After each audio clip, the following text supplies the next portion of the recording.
Hello again, everybody, and welcome to the Jim Cornette Experience. The WWE is making major motion pictures, and AEW is making sitcoms, baby.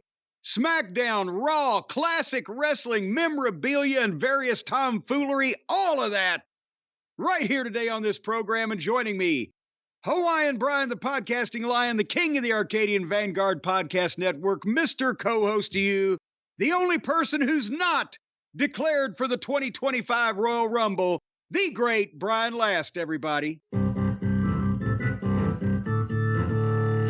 Aloha, Jim, and hello to the Legion of Last. It's a pleasure to be here once again for another fun week. You know what? Wrestling was fun this week. I have a lot of excitement to hear what you're going to say about things. A lot of anticipation, baby. It's making me wait. It's keeping me waiting. You know what I just found out about you, and I'm going to reveal to the world, Brian Last. I'm going to open you up right here for all to see. You are a germaphobe.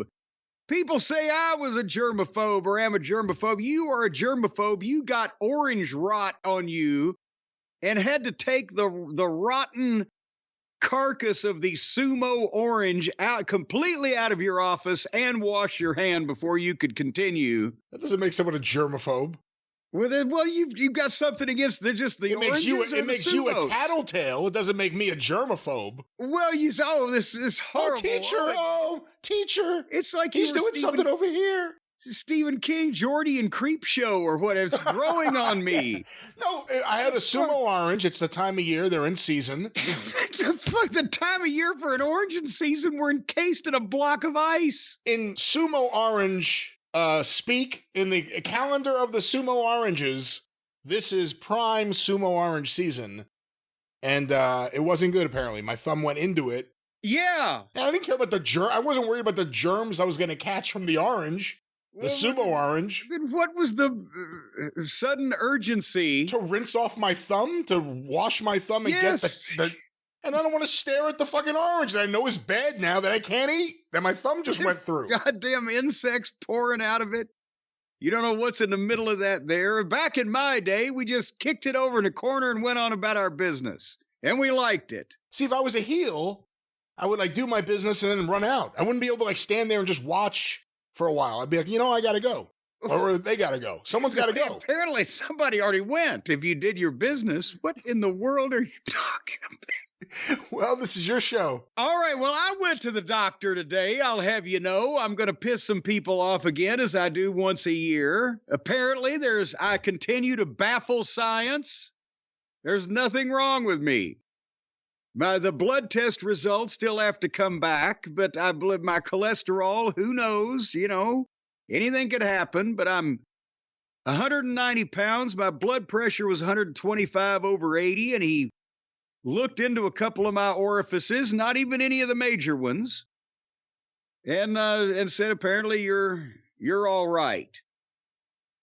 But, I almost got pneumonia to get over there because it's still freezing fucking weather here. But I try to monitor these things, and I'm having all the goddamn vaccinations that is available to me before you have to go to Mexico or Canada to get fucking polio vaccination, for fuck's sake. Like all responsible citizens should. Not all at the same time. That might be a little burdensome, but I've got my list that I need to have checked off. I keep up to date with these things. And I'm going to be around to make a lot of people miserable for quite some time to come. That's a good way to look at it. I've got goals. Spin. I've got goals. There's some people that need some goddamn misery in their lives. I need to supply it. I need to be around. Even just to laugh at their... What do they call that? Scheherazade or Schadenfreude? I don't know. When you take pleasure in other people's misfortune. Schadenfreude. What is that word? McMahonism. No, come on now. I don't think Vince ever took pleasure in anything. Well, I guess now we find out he did, but... Yeah. Scheherazade. All right. All right. Well, I mentioned it's still Where's your cold. dictionary? Come on, Mister. Oh, let me look it up. I have the Old Heritage, the Old World Dictionary, the Old English Dictionary, whatever it is. This is the American Heritage Dictionary, and it's a German word. So how would I, spell that word that I was trying to say? Say that word that you were trying to say. Freudenfreud.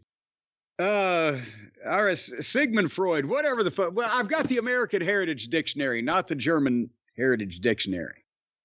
And the weather's still cold. I mentioned that, but there's another. I need to update on something that we talked about on one of these programs right after the holiday. Remember I told you about A Christmas Carol Gone Wrong? Was the funniest show from the BBC. The Brits over there across the pond are just on the cutting edge of humor. This fucking show was hilarious, right? It broadcasts over here on PBS for whatever reason. They've got a series now, The Goes Wrong Show. If you look it up on, I don't know, whatever one of the streaming things is, that Stacy found it on stream. They have a whole where they do a play per episode, and it goes horribly wrong. And we watched the first episode of the first season, and my stomach hurt by the time I was finished with it. Could have had something to do with the fucking greasy cheeseburgers I ate, but no, it was from laughing. I'm making a joke there. But you got to watch this show. Brian, have you watched any of these shows that I've talked to you about yet? I watch, yeah, all the time. Yeah, like the Treasure from the Kitchen. It's Kitchen Nightmares or the Curse of Oak Island. One of those in there. Oh, they cause me to curse like crazy. They're great. Well, you're missing a lot of entertainment. Also, here's another update. Jesse Barr. We said one of the first people I ever managed, Sandy Barr's son. Yeah. Art Barr's brother, Barr Family Wrestling. He went into the insurance business. I have it from a responsible source, or a responsible source out there in the Northwest. He went into the insurance business. I know a responsible souse. It's a very responsible souse out there. All righty. I just wanted to clear that up. And also, Chris, from wherever I don't know, sent us an email. It is very nice to both of us, Brian. It is a very nice email about how we, seriously, the podcast here, changed his life.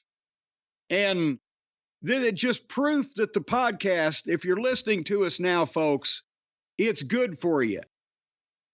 He met somebody that he lived nearby, and it was a cult member on the Instagram or one of those grams. And they went to a local show. The guy told him about his company, hiring salespeople. He got the job. He's now making 6 figures a year. Boom goes the dynamite.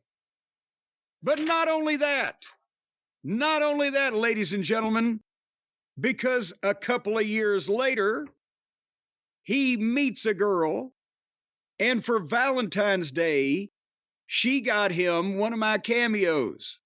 That, yes, I got to do some more of those one day, but I could pop the corn too. But when she did that, he realized that she was the one for him. You're the one that I want. You are the one for me, honey. And they did, boom. That's it. Boom. They're together. They got the home. And I won't mention where. Well, he does say where, but I won't mention it now. I don't want to embarrass his lovely significant other. But he says, I've never been happier. So we got him the girl and the job just from listening to us. And the singing, there you go. The singing may negate all of that. I want to sing at their weddings, anniversaries, things and such of that nature. What are you going to sing? That song? I said, you're the one that I want. You are the one for me. Sounds like Olivia Newton-John.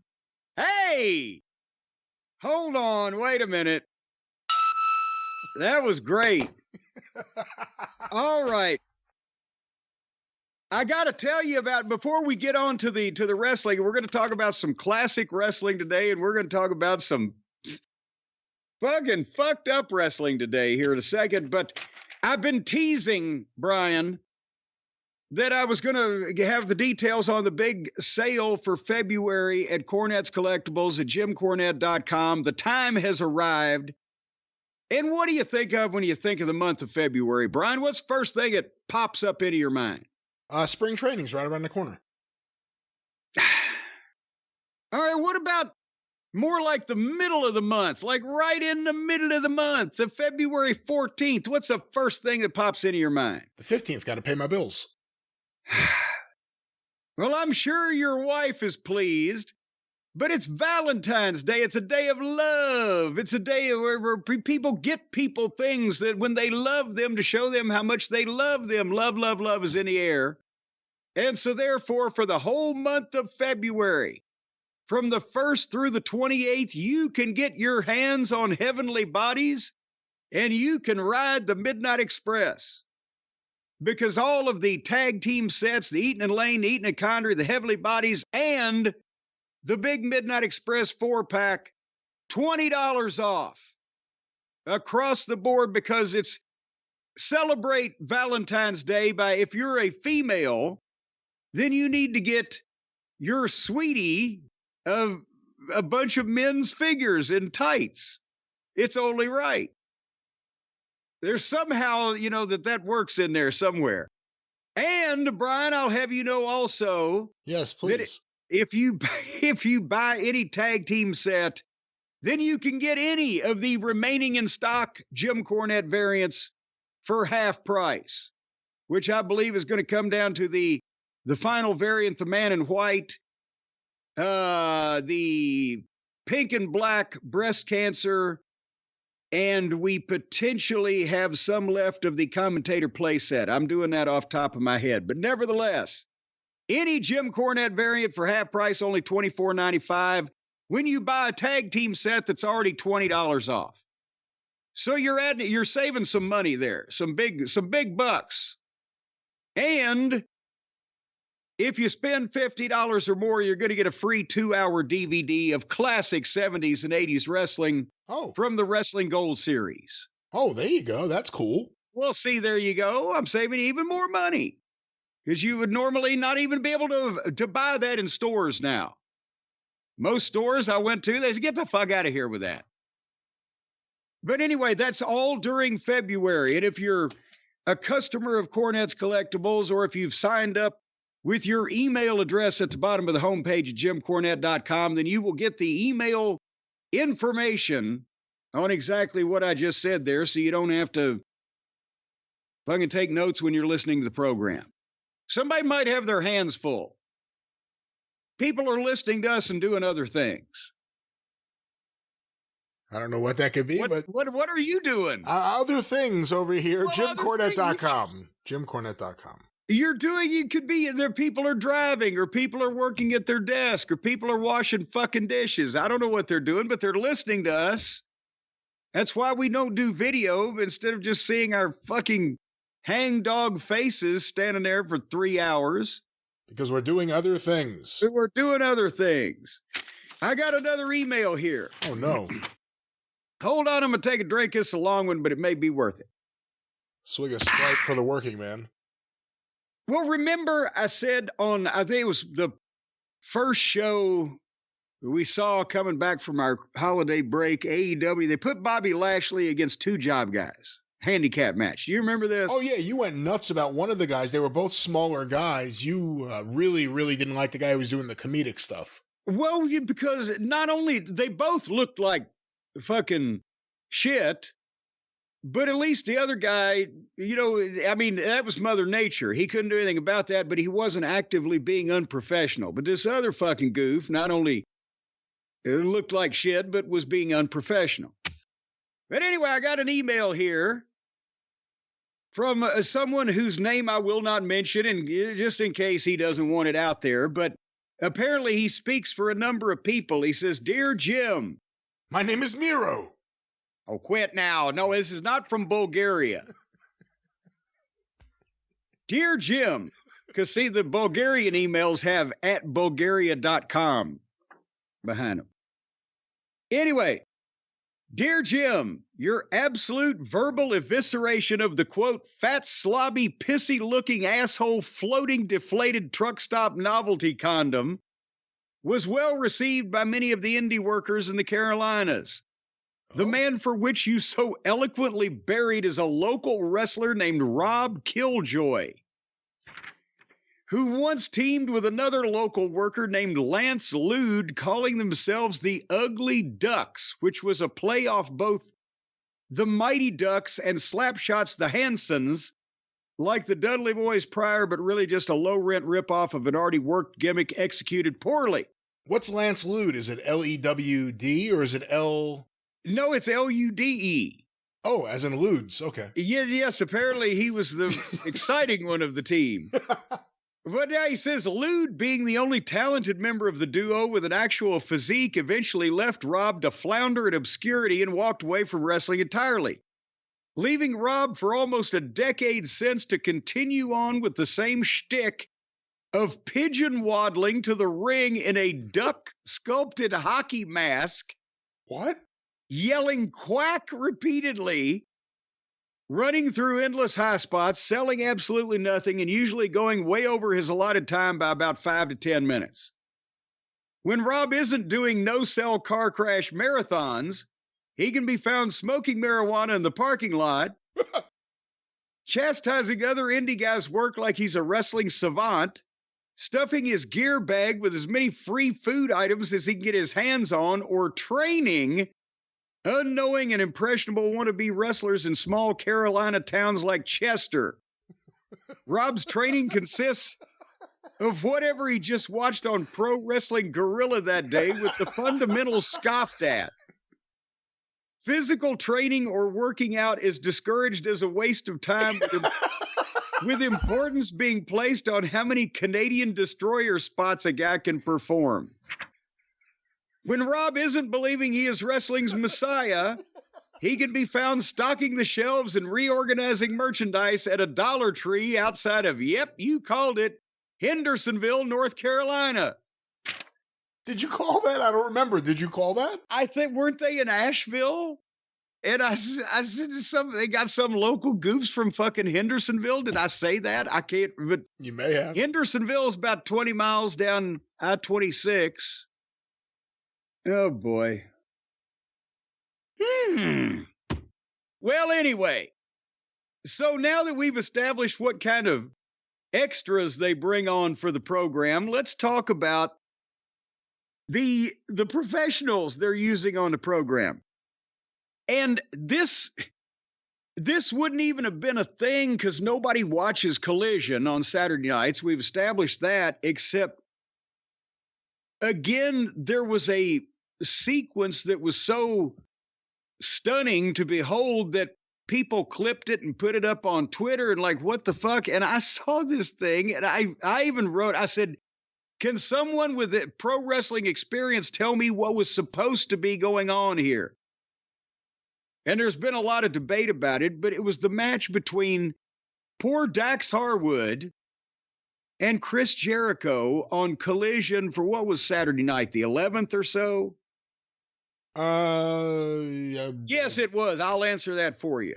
It was because it was a week after January 4th, and that's a red letter day.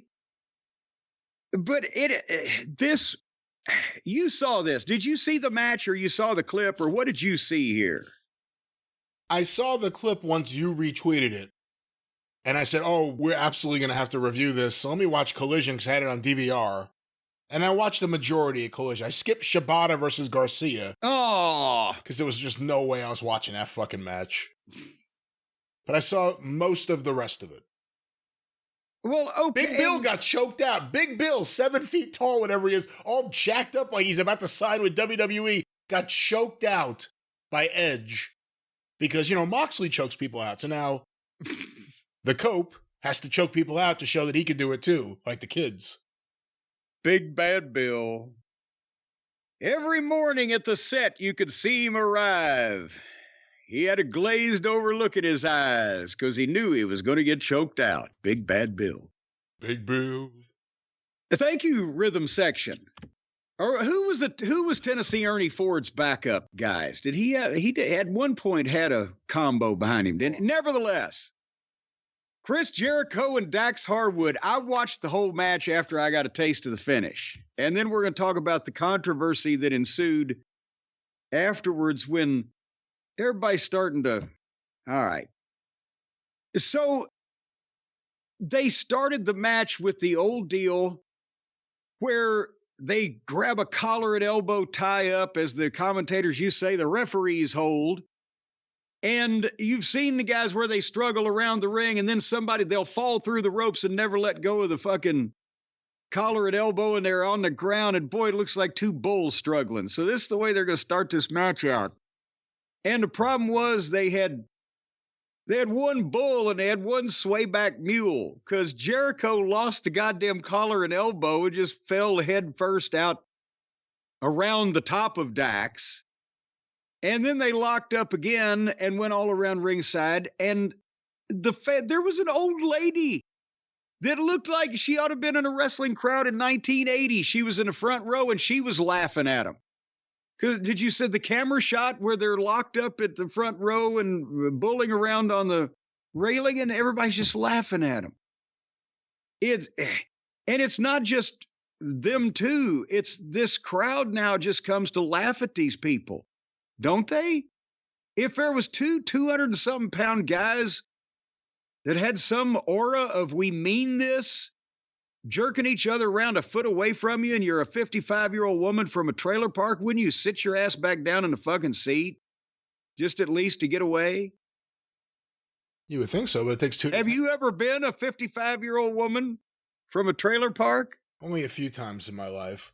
But, the thing is, Dax, whatever you want to say about the booking of them and everything else, he acts serious out there. If you have Jericho, whose entire gimmick is that he's a gimmick, why should you treat anything he does right in front of you seriously?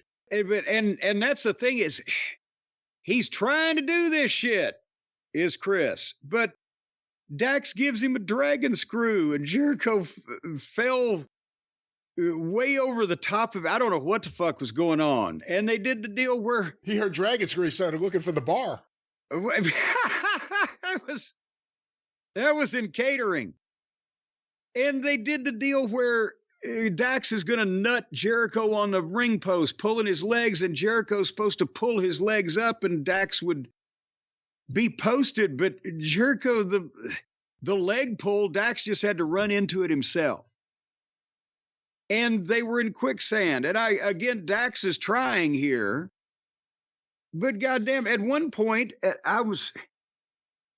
the break spot was Jericho doing a Hurricane Rana off the top rope. But if you watch the picture-in-picture, he then had to stand and wave at everybody with that stupid hi guys for 45 seconds. It reminded me when I saw Roger Waters do the wall. He was fucking 70 whatever, and he had to go back behind the wall and breathe. And then he'd come back out and he'd just walk from the middle of the stage to one side and slowly raise his arms while the other guys are playing.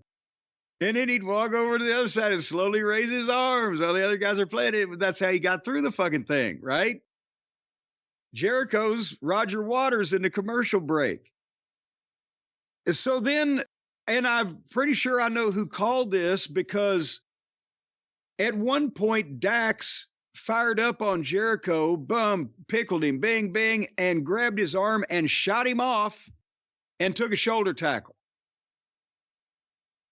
Dax didn't call that. Had to be Jericho calling that. You would learn that in wrestling school.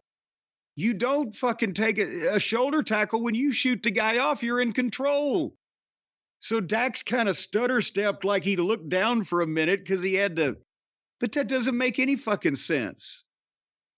And so anyway, then why would Jericho call it?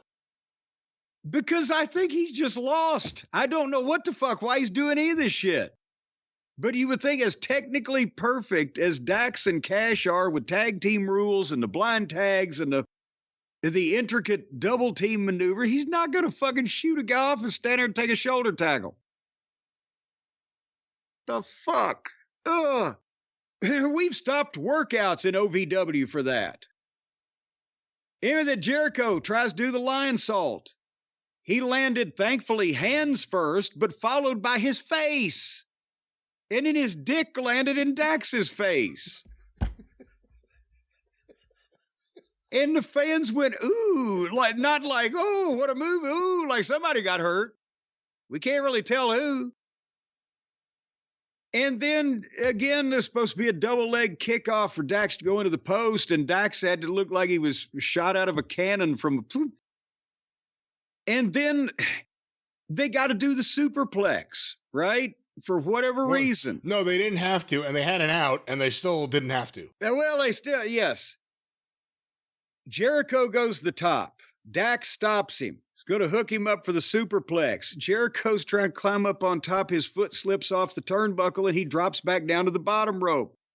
So right there, they could have fought into something. He could have pushed Dax off, boom, gone for a fucking elbow miss, whatever the fuck, right? Instead, Dax is just like, oh, here, Chris, let me help you. And Chris is like, okay, steady me while I climb up here.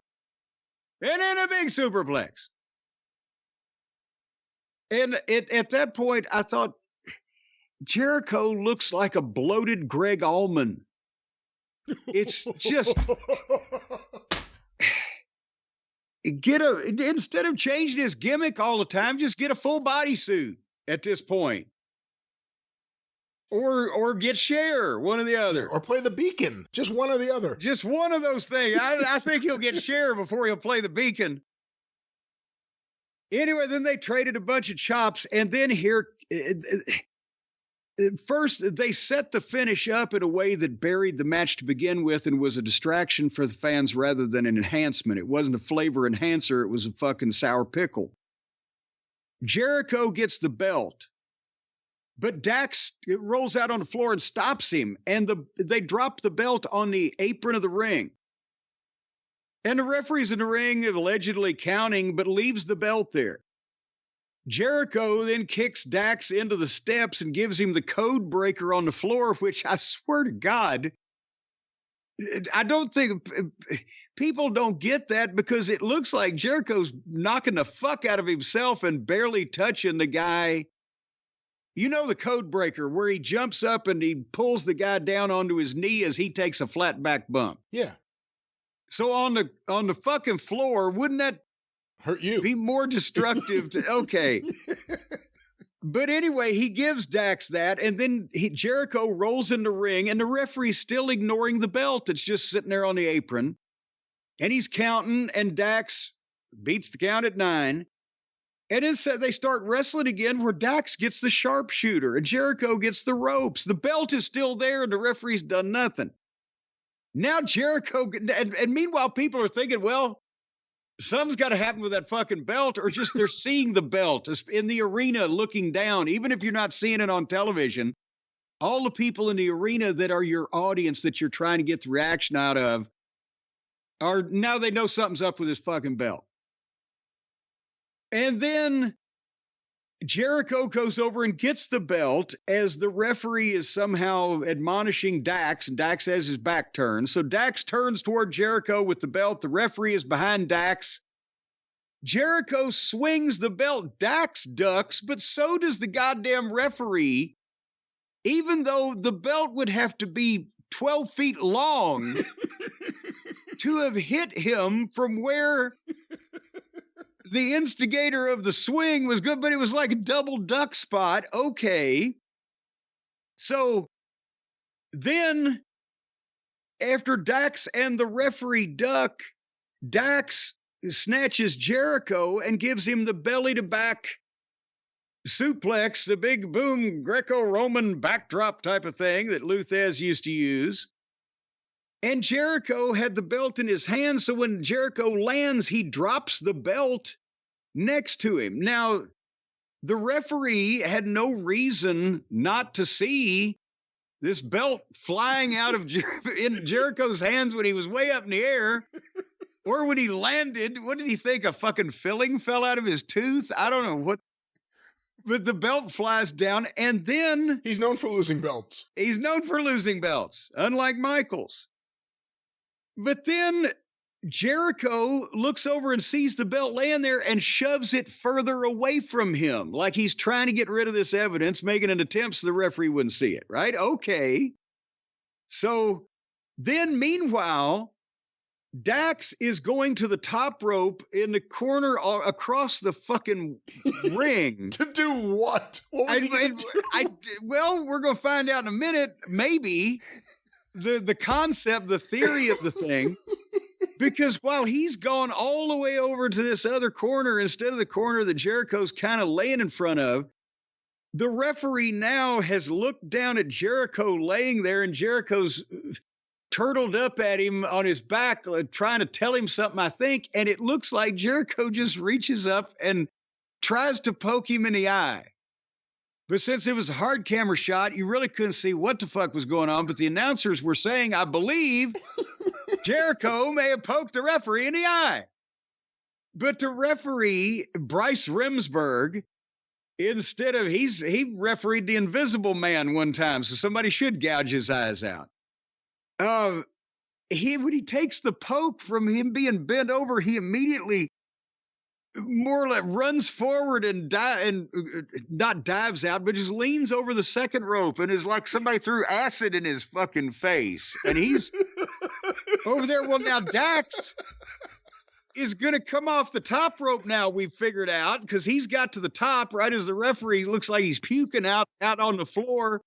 And Jericho now reaches and grabs the belt that he just fucking shoved away from himself and is trying to pull it toward him as Dax comes off with a diving headbutt. But I mean, this could be analyzed like the Zapruder film, but Dax, I think, gave him the diving headbutt, and Jericho, the belt was laying on the other side of Dax, and if Jericho was trying to pull the belt on top of him so Dax would headbutt the belt, it didn't make it. And Dax turned, after he landed the diving headbutt on Jericho, turned over and looked like he may have said, fuck. And then he immediately stood up and he walked on and turned his back on Jericho to go check on the referee, who was still selling his eye, leaned over the rope. Jericho then picks the belt up again. And Dax, after Dax sees for 2 seconds that the referee is still blind and potentially his eyeballs are hanging out because the guy hadn't let go of his face, he turned around to go back to Jericho, and Jericho hit him over the head with the title belt. And Dax took the bump, and then Jericho dropped the belt, and he fell down. And the referee is still leaning through the ropes with his back turned. And the crowd is not only booing by this, it's hoot booing. It's the like, boo, no, this is rotten. And yeah, it sounds a lot more fluid than it was as you describe it. No, what, the finish? It was much less fluid than I described it. And then the referee turns around and Jericho is crawling over to, if he threw the belt out, I don't know why he had to take a bump. He obviously did something to the motherfucker. It's been 5 minutes since the referee turned around. Referee drops down and counts. Jericho's got him covered. 1, 2, and Dax kicks out. All of that wasn't even the fucking finish. That was the funniest part of the whole thing. I laughed when he kicked out. And then they both stood up on opposite sides of the ring, and Dax stood there while Jericho trotted at him, turned his back on him, spun around and hit the Judas elbow and covered him 1, 2, 3. You see the bump he took off the Judas? Yes, it was like the fucking one of the other disciples. Just get me out of here. That was the finish, and the other thing wasn't the finish. None of what the fuck was the finish? It's supposed to be before they did what they did with the finish. If you're a referee and the finish is screwed up and you're supposed to be hit with the belt, should the next thing be rake my eyes so I can't see? Well, no, but he wasn't supposed to be hit with the belt because he ducked too. But the question is, when when then Dax got Jericho, who had spun his back when he swung it, got Jericho in the belly to back. Was Jericho supposed to hit Dax with the belt when he was up in the air on the head? Because that's an old finish that heels would do with like a chain or brass knucks or not a goddamn belt, because you can't maneuver those heavy things like that. And he fumbled it. And the referee was then, after he ducked, he was going to not see that. And that was the false finish. Or was it? Just focusing on that, though, ignores that Jericho did not look good throughout the whole match. Well, no, because there's more. There's more of what ifs. Now, but then if that's the case, then they had to, when they landed, if Jericho felt like he had accomplished it, he would shove the belt farther away from him. But if he felt like he hadn't, he would still need it somehow. But yet, why would Dax be going across the other side of the ring to do a diving headbutt unless he thought he was going to diving headbutt the belt, which Jericho then had to poke the referee in the eye? I don't know. It was like a series of things happening, and you couldn't figure out what anything was, and then another thing would happen. Like, whoa, where did he come from? Oh, he just landed there. I guess that was a headbutt. Oh, and by the way, then Big Bill and Brian Keith came in and started kicking shit out of Dax, and Edge and Cash came in, and my DVR froze in the nick of time. But that particular match apparently already had enough heat on its own on the social interwebs that everybody was clipping that and talking about what the fuck. And then it blew up even further from there because of Tony Khan tweeting. Well, that match, the clip immediately went out, and people were all talking about how embarrassing it was. I think Jericho may have trended at one point. The next day, as people were still freshly thinking and talking about that, and quite frankly, as AEW fans are feeling disappointed. It's not just the Jim Cornette listeners or the AEW fans who also listen to Cornette. It's AEW fans as a whole are not happy with the direction of the company. They have gotten to a point where they are finally starting to look at Tony and realize that Tony may be a problem. That maybe there's a tone deafness coming from AEW's owner. And in the midst of all of these issues, and it's not just the Jericho Dax match, it's the Death Riders, it's Cope, just Cope. It's a whole number of things happening. Tony Khan issued a tweet. This was January 12th, 2025, 4:20 p.m.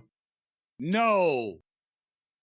Well, at least on the East Coast. I don't know where it was, wherever he was. I don't know where he was. I don't know. I don't know if he knows where he was. This Saturday, January 18th, 8 p.m. Eastern Time, 7 p.m. Central on TNT and Max. Saturday, AEW Collision. Jon Moxley, Wheeler Yuta, Claudio Castagnoli, Chris Jericho, Big Bill, and Brian Keith versus Powerhouse Hobbs, The Outrunners, FTR, and Cope.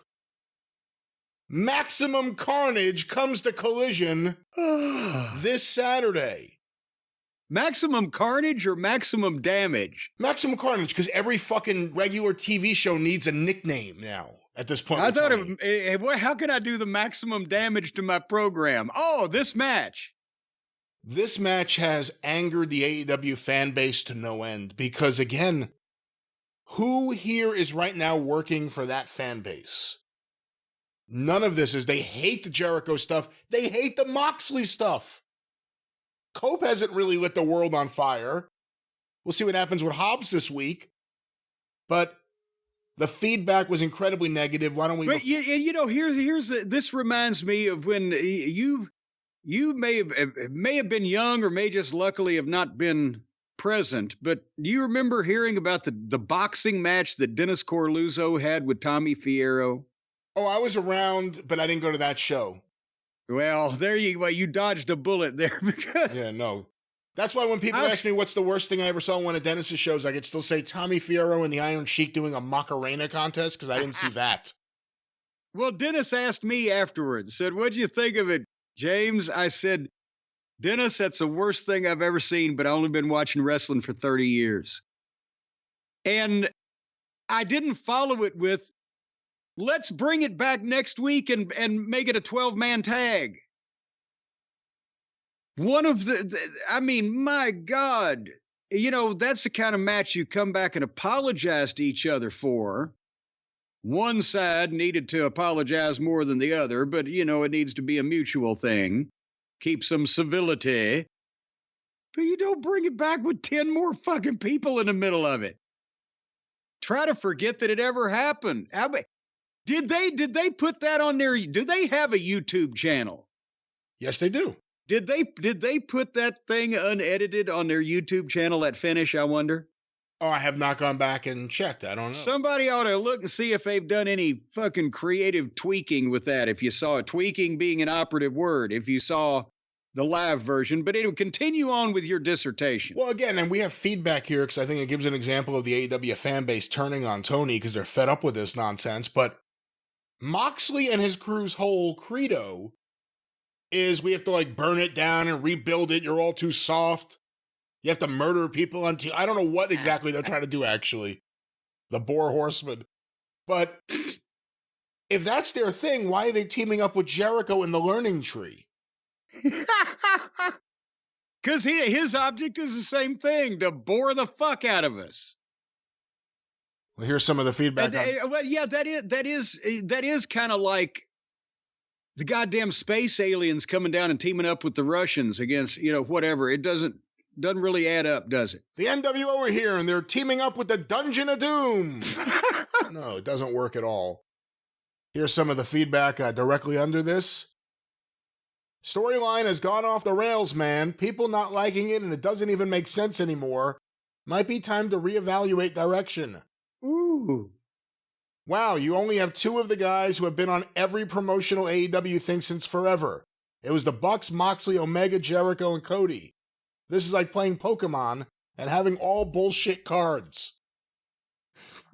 I don't even know how to play Pokemon, but it sounds pretty fucking dire to me. Yeah, I like that. For once, can you listen to your fans and not think every idea you have is gold, Tony Khan? That's a pretty accurate one there. What is this shit? What the fuck? Wait, is that mine? Tony, why are you doing this? Maximum carnage with the minimal attendance. Nice job, Tony. The comments speak for themselves. What if the Death Riders beat the Learning Tree before the match and introduce 3 new members? Anything could happen. Let's wait till Saturday. See, there's a pro AEW slant on it. Booker of the Year. Keep up the good work, Tony. Y'all got Ospreay, Okada, Omega, Takeshita, and you got the world title on Moxley? Fantastic booking. It feels good to be elite. AEW good, WWE bad. How to book the Nobody's Watching Collision, throw everybody into the show.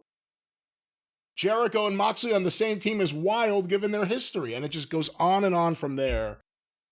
Tony Khan trended because of this. He's getting killed by his fans. The Observer Board, I went because someone told me I had to see some of the feedback. They've turned on Tony too. They're not ready to acknowledge yet that we've been right all along. We're still mean, or whatever. But they realize now that all these problems are centered around Tony. It's like we said, the TV deal happened, the TV deal.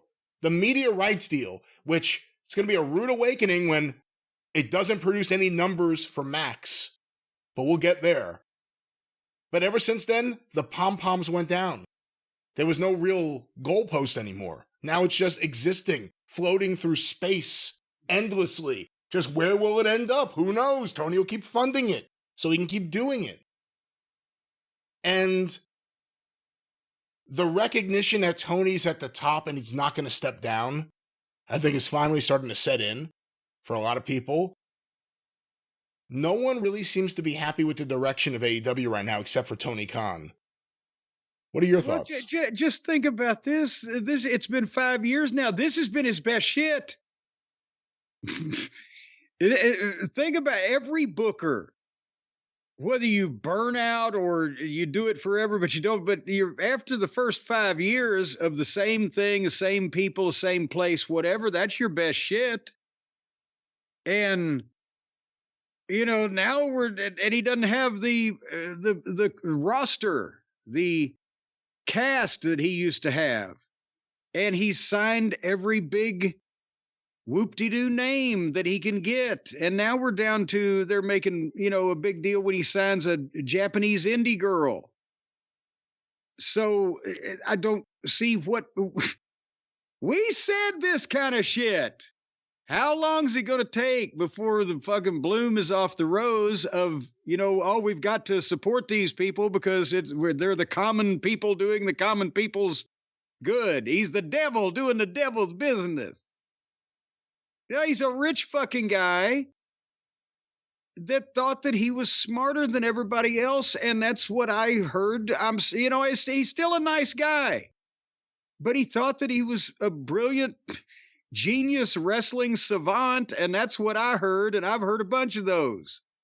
And the problem is, the only ones I've heard that thought they were wrestling savants are ones that weren't. So, anyway, and now he's just a 12-man tag for Saturday night. Let's see what fucking happens. That's what the thought is. It's coming down to this. And like I said before, someone told me I should check out some of the discourse on the Observer board because, like I always say is the problem, Dave Meltzer still won't come out and just say Tony can't book. Now the argument is, booking doesn't matter. Any thoughts on that initial thought? When you say, oh, he's a bad booker, he's a good booker, none of that matters. The booking doesn't matter. Look here, you can take world-class musicians and just throw them on a stage and give them some instruments and they can come up with a show. But you can't just goddamn take 30 fucking wrestlers and go out there, well, do whatever the fuck you want and have anything but gibberish.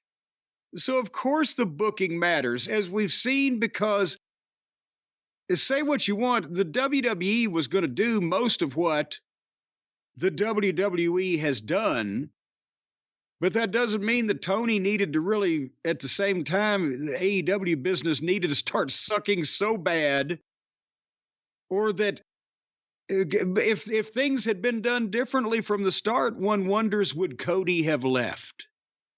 And that would have done Cody a disservice and the WWE as well.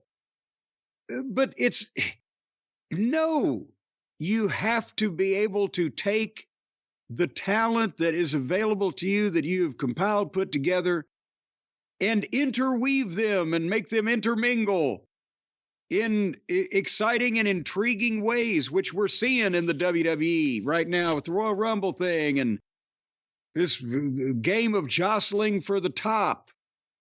Instead of a bunch of guys who are hot shots because they've got an indie reputation, they get signed, they don't know what to do, and the other guy doesn't know what to do with them. And then they just do shit that makes themselves look stupid to the average person until they become one of the boys. That's a big part of that is fucking booking. Do you sign a dozen actors from Hollywood and just put them in a fucking room and say, have a conversation? Or do you have to write shit for them to say?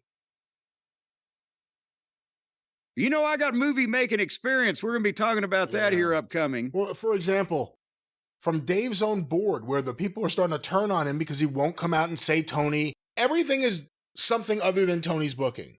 WWE is hot. The media perception. All these things. It's never just Tony's not good at this. The show is a mess. The matches that Dave says are so great, he's constantly saying, well, there's so many great matches these days. No, there's not. There's loud singers. If you're tone deaf, but you like loud, there's loud singers, but there's not very many artists. And there's not a lot of great matches. There's a lot of fucking moves being performed and guys fucking trying to kill each other. But we have almost a dearth of great matches, which is why they stand out. But no, the matches on AEW television are not overwhelmingly great. Neither are they on WWE television. But on the WWE television, we understand why they're fighting, whose side we're supposed to be on, or what the issue is. Or possibly even sometimes now we're torn down the middle, but we give a shit. Because it's not fucking stupid. Dave was asked, why do you refuse to acknowledge the importance of good booking? And his answer, because it's so much less important than people make it out to be. If AEW hired the best booker in the world tomorrow, at best, they'd be slightly ahead of where they are. Not all, but most perceived AEW booking flaws exist the same in WWE. Oh, jeez. Guys switch from face to heel, sometimes on the same show. Angles start and are dropped before any conclusion. Matches are decided on in the last few days, leaving shows day of with few bouts advertised. Has somebody told him that Vince is gone? No contenders made and constant battle royals. 4 ways and tournaments to create contenders because the booking hasn't been done long-term to do so. AEW is microanalyzed. Every week on WWE, I see things that people would kill AEW over that they do. Plus, WWE has far worse finishes. In the end, it doesn't matter. Yeah, but I'm not, I can't even say I agree with that really because there's so many rotten finishes on both sides, but go ahead. In the end, it doesn't matter. The reason for the gap is that the perception that WWE is the major league, that Tony can't book, that somehow the great matches are a bad thing. You switch bookers tomorrow and the situation becomes the same. Paul becomes the traitor, and every flaw would be magnified, and it'll be popped up by the WWE and Heyman or whatever. Or propped up, excuse me. Propped up. Heyman's not doing poppers, ladies and gentlemen. It'll be propped up by WWE and Heyman or whatever. So again, the argument, it can never just be about Tony specifically. If you switch roles, WWE would do this. WWE has done this. WWE is currently this. As opposed to Tony's dropped the ball. Well, but besides that, and I agree with him about one thing. If they hired the best booker in the world tomorrow, they'd still maybe be slightly better off because after 5 years, what about if you run a China shop and you hire the manager and the manager spends 5 years inside with a sledgehammer, just beating the shit out of stuff, right? And then you say, well, let's hire the best China shop manager in the world. He walks into goddamn chaos. How is he going to do anything? Tony's dug the hole now, created the perception of, remember I said you don't get a second chance to make a first impression, but sometimes first impressions take a while to make. But he's created the perception of what they're doing and that people are yawning now and or laughing and or what the fuck is this and the backstage drama and nobody likes each other. Either that or they're all friends. What is one or the other? Either they're all friends and everybody's friend or relative gets a job, or they don't like each other and they're fucking punching each other backstage. And Tony's dropped the ball on everything. The football fans hate his football team. Soccer fans hate his soccer team. And but again, we're talking about booking. And if you just look at people, if he decided to focus on the elevate, had more interesting from the start, if he had established this is the flavor of AEW, not just we're going to have random great. Hold up. Random great. Oh, wait a minute. Hit the wrong button. Random great matches. Then instead, if he'd have made the most of the people he had, as they have done in the WWE with the individual personalities, instead of concentrating on putting everybody through a goddamn table and just making it over in flamethrowers and fucking whatever, then he would be better off than he is now. But now, if somebody, the Titanic, It hit the iceberg a couple hours ago. It's about halfway sunk. Bring on a new captain. What are they going to do? Help the old ladies to the fucking lifeboats? And in terms of, like you said before, a booker's lifespan, the best bookers burned out, and that was during an era where TV was either once a week or maybe taped in bunches, and there weren't a lot of angles at times on them. And those guys got burned out. Yes, and, they were concentrating on key things every week and keeping them going and watching the house, whether it was up or down or whatever. But not only imagine how mentally stressful and difficult, but imagine what type of personality it would require to keep up with over 100. We've counted, they got 150, 160 something people at one point we counted on their roster. In all these multiple shows, these multiple matches. And they got to remember, and one time, in that match between Tom and Dick burped. We got to do a callback to that. And put these tournaments together with the A block and the C team and the fucking Gold League. And that's what nobody gets this shit. And I agree, WWE does probably do too many tournaments because I'm not a big fan of them, but at least they're regular tournaments. It's not like a multi-week, month-long thing where everyone wrestles everyone and gobbles up everything and the ratings go away. Multiple person matches and tournaments in the WWE lazy booking because they've got so many different talents. They could do so many different things, but that's become a television content thing for them, and that's what they do. But at least, again, you understand when somebody's in, when somebody's out, when somebody won, and it's not just an endless car wreck where every tournament match also, in this match, we've got special rules. Nobody's allowed to fucking interfere. And then every other match on the show has somebody running in and beating the shit out of somebody, and the fans are going, well, why don't they just tell them it's one of those matches? Why can't Jericho just gouge those referees in the eye? Yes. Well, I think, don't say anything awful. Well, no, I'm just saying that that's the problem, is that he's letting the guys who can tell him what they're going to do the shit that they want to do, and they're not recognizing that maybe that shit they shouldn't be doing. Whether it's Jericho or Moxley or any fucking guys doing his stupid shit, or Mercedes Moné. That's why, and whose idea was it to pay Okada millions of dollars a year to come over and teach him one word in English, bitch? And otherwise than that, he walks around and wrestles like he's a Fabergé egg. Just that, there's no structure and no. If Toots Mondt came in here, you have to have talent to put a team together and run the plays, as Dutch Mantel used to say. Booker's the football coach, team runs plays. If the coach would have to come in and actually teach the goddamn team how to play football from scratch, because they all played football in their playground and came up with some great ways to do it. Now we need to be in the NFL. There's certain fucking parameters. Oh, golly. We don't want to do that. The fuck? Am I rambling here? Well, you're a rambling man like a bloated Greg Allman. Yes. No, I mean, I think they make a lot of bad decisions and they double down on, Jericho had go home heat, so they doubled down on it. So they made that the gimmick. Makes no sense. They wasted time on, I see it as wasted time on Garcia and Yuta. If Moxley was so close to Powerhouse Hobbs, why'd they spend so much time with Yuta? This is the guy that should have been pushed.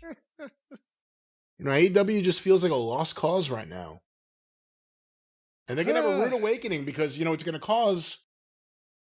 cause people to jump to WWE when their contracts come up. But also, if Tony wants to keep them, he's going to have to pay a fortune because you're stuck in a wasteland. You may get some good shit career-wise, like you may have a good match or a good angle, but there's a lot of problems that aren't going away. And you know what? Case in point, we'll talk about later on with Raw. Same week all this is happening. That Jericho has this match with Dax. I thought they both looked bad. Then Tony gets killed for being a bad booker. Then Penta debuts on Raw. And all of a sudden we get to see someone who was a push star in AEW, who was over with the AEW fans. We get to see him in a brand new setting, and it was like a different wrestler. So we'll talk about that, but I think I'll withhold until we get to Raw what I thought of that debut and who I think the star of the show is. Well, I'm not disagreeing with how good Gable is at all, but it goes to say something to AEW wrestlers if you see Penta. Night one. Merchandise better than he ever was in AEW. Night one. They had his masks and t-shirts and shit up before he debuted. They were in San Jose. How different do you think? Because they understood his promo in Spanish. The majority of the fans, they were popping more for that than the one in English because it was better, I guess. It sounded better. And I know I'm doing a review here, but what would the reaction have been in Kansas City? Well, that's a great question because that's probably how Tony would have done it. They did it in San Jose.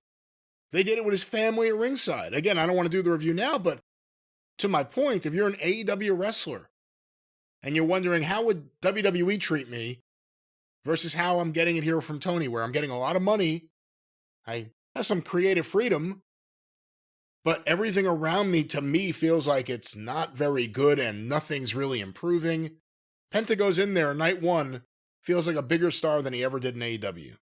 Well, and that's creative freedom away from Vince McMahon was a good thing, as we talked about a number of times. But I don't know if there's anybody with the pull to really be free from these motherfuckers now creatively in the WWE, the way that they're transforming some of these people that we used to not even give a shit to look at. I don't know if I'd want to be free of that. I mean, I would like input and, you know, a collaborative effort, but I'm not like offended by what they're doing with most people. They've even got the Viking war machine raiders look actually now like regular fucking human beings that might have gotten over like this 3 or 4 years ago. It's, you know, it's still kind of late to make the first impression, but everything is improving to me. And I guess that goes to the point.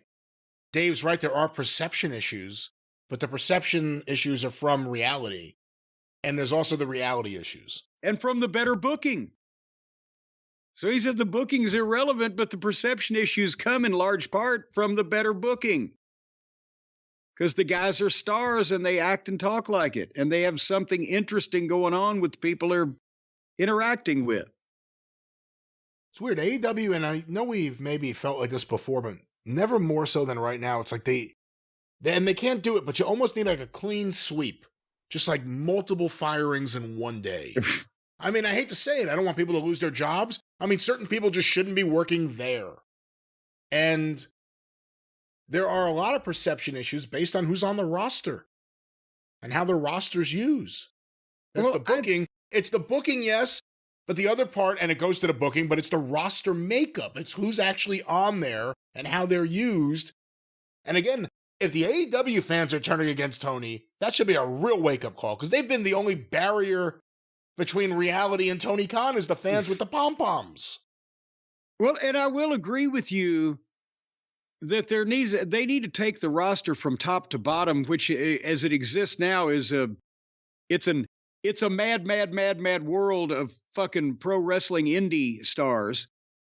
And get rid of half of them that they're not really using, and maybe they could bring them back later on. They'd be new and replace somebody else with them. But what the fuck? And just get rid of the dreck. But I don't. If you tried to do a hard reset by firing half of the people you see on television anytime frequently, then it would be disorienting to the people that are left. And you can't just turn the battleship or you're like the fucking bat cave, the circular gimmick, right? It takes a long time to make that wide sweeping turn from chugging off the edge of the goddamn world to chugging back into Cancun. Should they do something where, you know, he could stay home on the couch, but they just say Tony's like lost at sea for 6 months just to get the fans off his back? So they're not blaming him for all the bad TV and the bad booking? Maybe Elaine Bennis could fucking entice him and then reject him.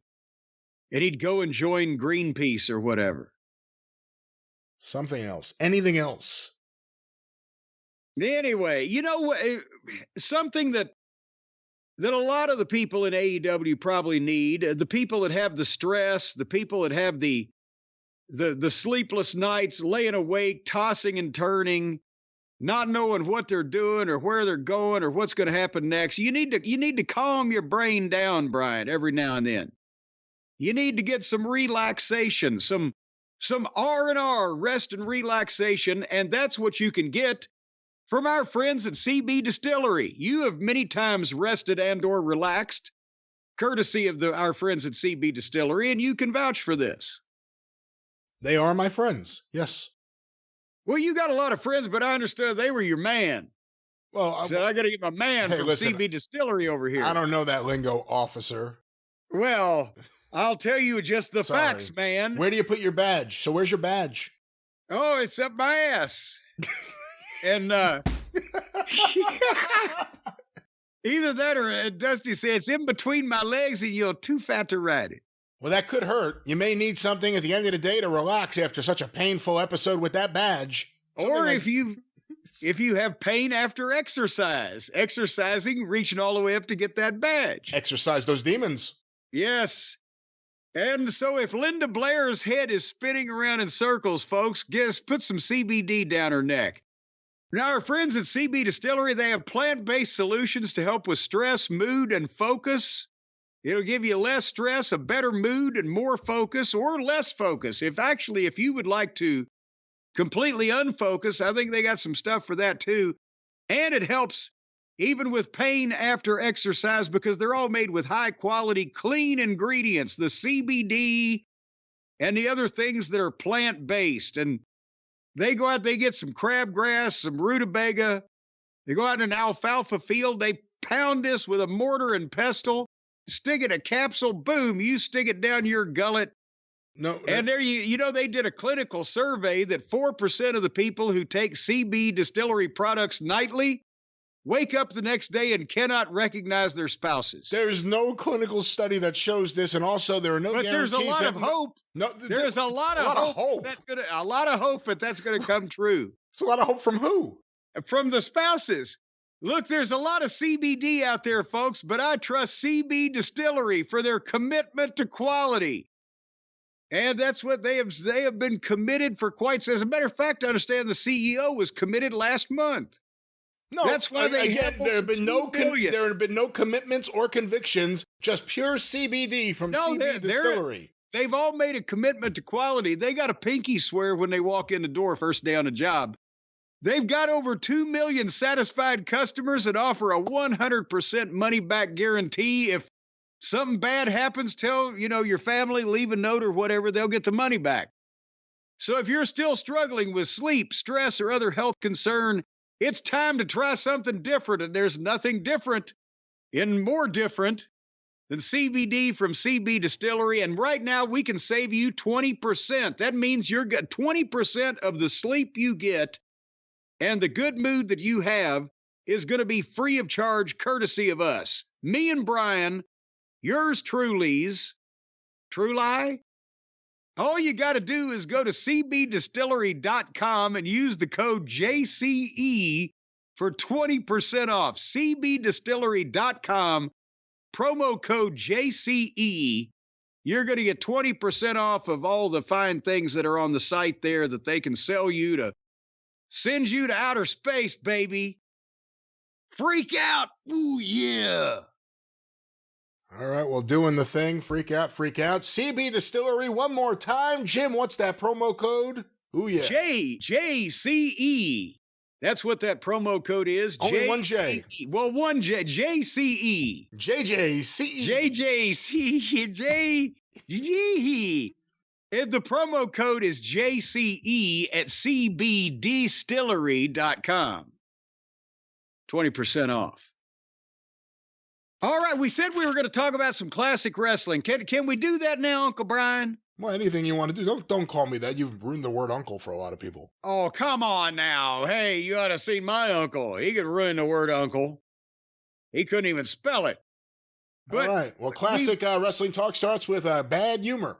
Yes, well, and so there's no place to go but up.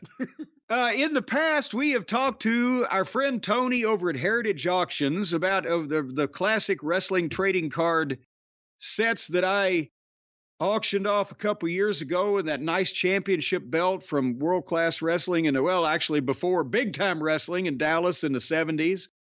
And Tony is a collector as well and loves the wrestling business, the collecting business, and all things to do with Heritage Auctions. So earlier, at an undisclosed location on a telephone, I conducted an interview with Tony Giese of Heritage Auctions about a big upcoming event that they've got going on with one of the, as I think we termed it in the talk, one of the Mount Rushmore of classic pro wrestlers and an amazing variety of his merchandise. We did record that, didn't we? Yes. Can we play that if I just say, can we go to that now? Well, in that case, folks, here's Tony from Heritage Auctions. All righty, I've been waiting for this one for quite a while now. Another chance to talk to our friend from Heritage Auctions, Tony Giese, who is on the phone with me. And Tony, we got a couple of big ones to talk about today. Yeah, I'm really excited to be back here. I'm looking forward to this as well. You do a heck of a podcast, and you've got you have some great listeners. I will say that last time we talked. Hold on, what are our listeners? Great. You great say, listeners, absolutely.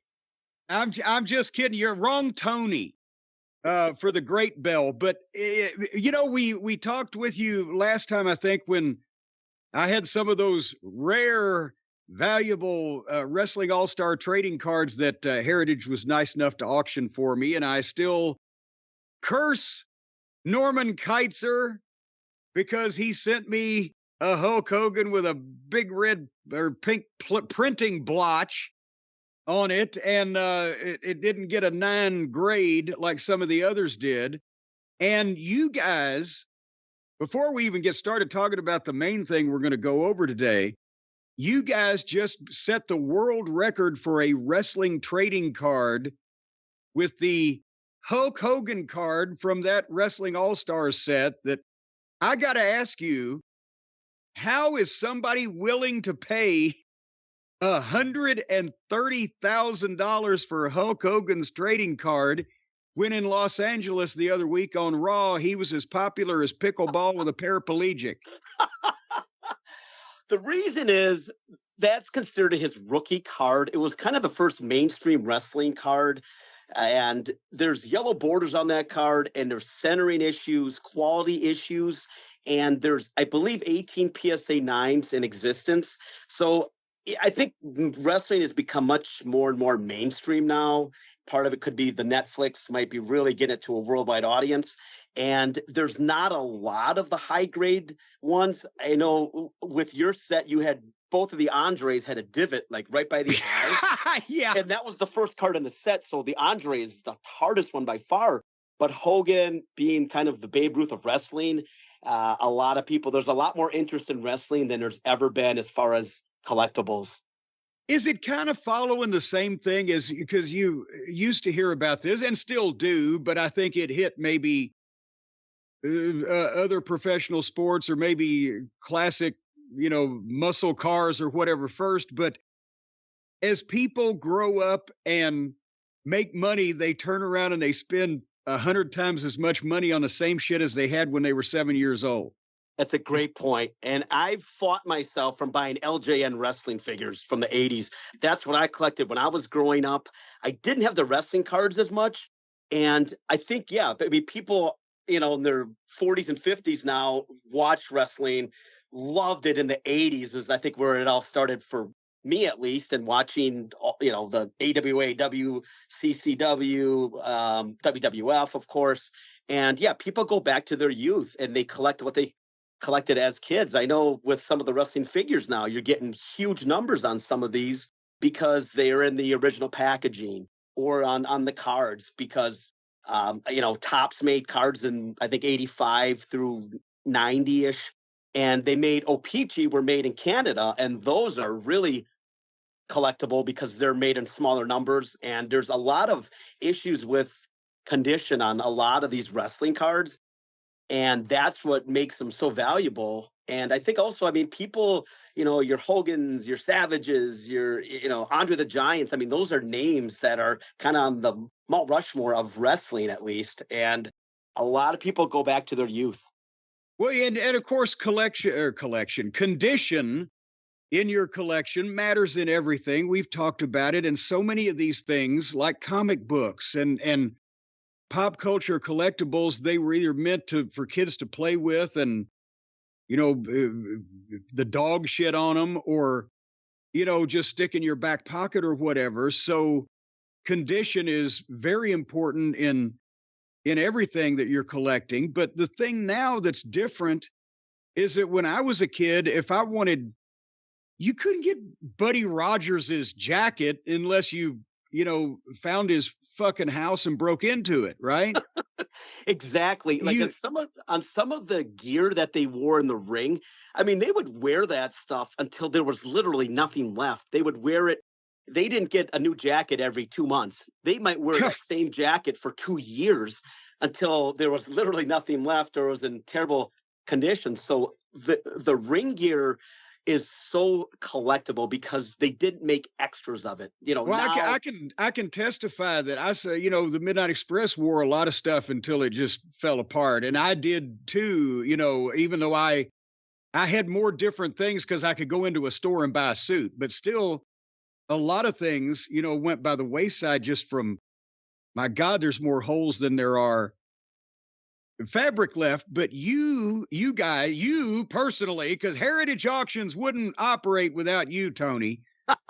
You have landed one of those Mount Rushmore collections of ring-worn jackets and robes and gear of various sorts from Randy Savage's family, from his personal collection that he has worn throughout his career. And they didn't just toss you some things. This is like a curated deal where they have picked out the highlight of this particular era of his career, that particular era, the NWO, the Mega Powers, the Royal Rumble, Scepter, Slim Jim stuff, WrestleMania outfit, the high points.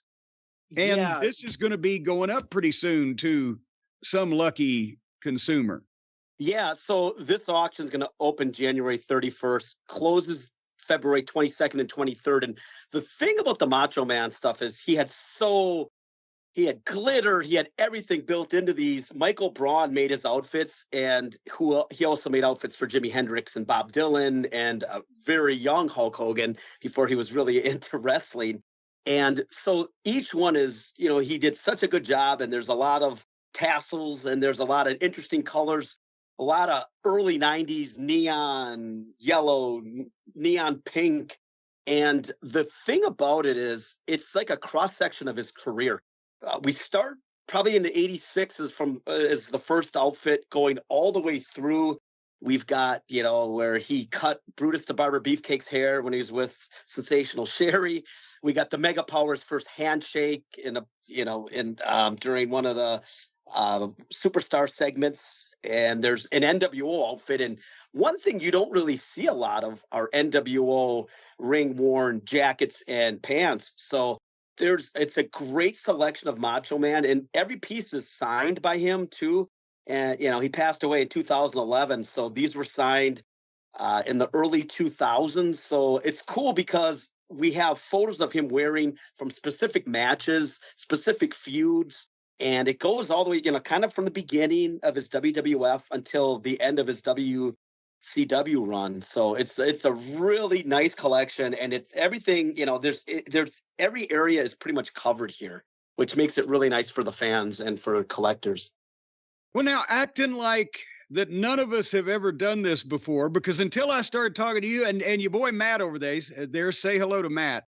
I had not interacted with Heritage Auctions. So where do they go to find out the website and the way to find out more about this specific auction? Because you guys sell everything you guys sell more than I do, for heaven's sake. Yeah, we sold the Wizard of Oz, Dorothy's slippers for $32 million about Jesus 3 months ago. Yeah, and that's a strong ass foot fetish. Yeah. Where in the world was that? A Saudi Arabian? I don't know who won it, but it was very feverish bidding, and I think it lasted about 30 minutes. The bidding. That's probably the longest that guy ever lasted in his life. But where can they go to find the Savage collection and the information on the auction? It's very easy. It's ha.com. A lot of the material is showing up right now. We're writing, we're editing, so a lot of these pieces are appearing online. ha.com is the website, and basically just go to the search bar, type in Macho Man or Randy Savage. And if you want to type in ring worn, you'll see all the other material that we have as well. So, I think you shouldn't even ring worn. That's kind of like beat up. It's worn. You got to say gently or lovingly performed in, like the consignment clothing stores do. There's a nice way of saying things. I just wrote up a jacket recently, and I put, the fans love this wrestler so much that they would be pulling on his jacket a lot of times, and that's where the rip came from. Yeah. So, there's nice ways of kind of softening it. It was the guy in Greenville, South Carolina, tried to stab him. He just cut the jacket. He just missed. But and I'm going to drop a little tease here about something to say, but also you've sent me a picture, and I'm not even going to go any further except to say that it is a vintage championship belt, and we are working to find out the provenance of same and everything, because that's a cool thing. You guys, the last time we talked was not my cards. It was the belt guys, belt you guys auctioned, which was from Texas, one of the old Nikita Molkovich belts. Yeah, you were instrumental in that, by the way. I remember taking that belt in, and again, I'm the first person I thought of was you. I'm like, Jim Cornette, I think if there's one person that's going to know, it's Jim Cornette. And you did a wonderful job. You dated that to the late 70s. I think it was before Fritz started World Class. Yes. Is when that belt was. And the American Tag Team Championship.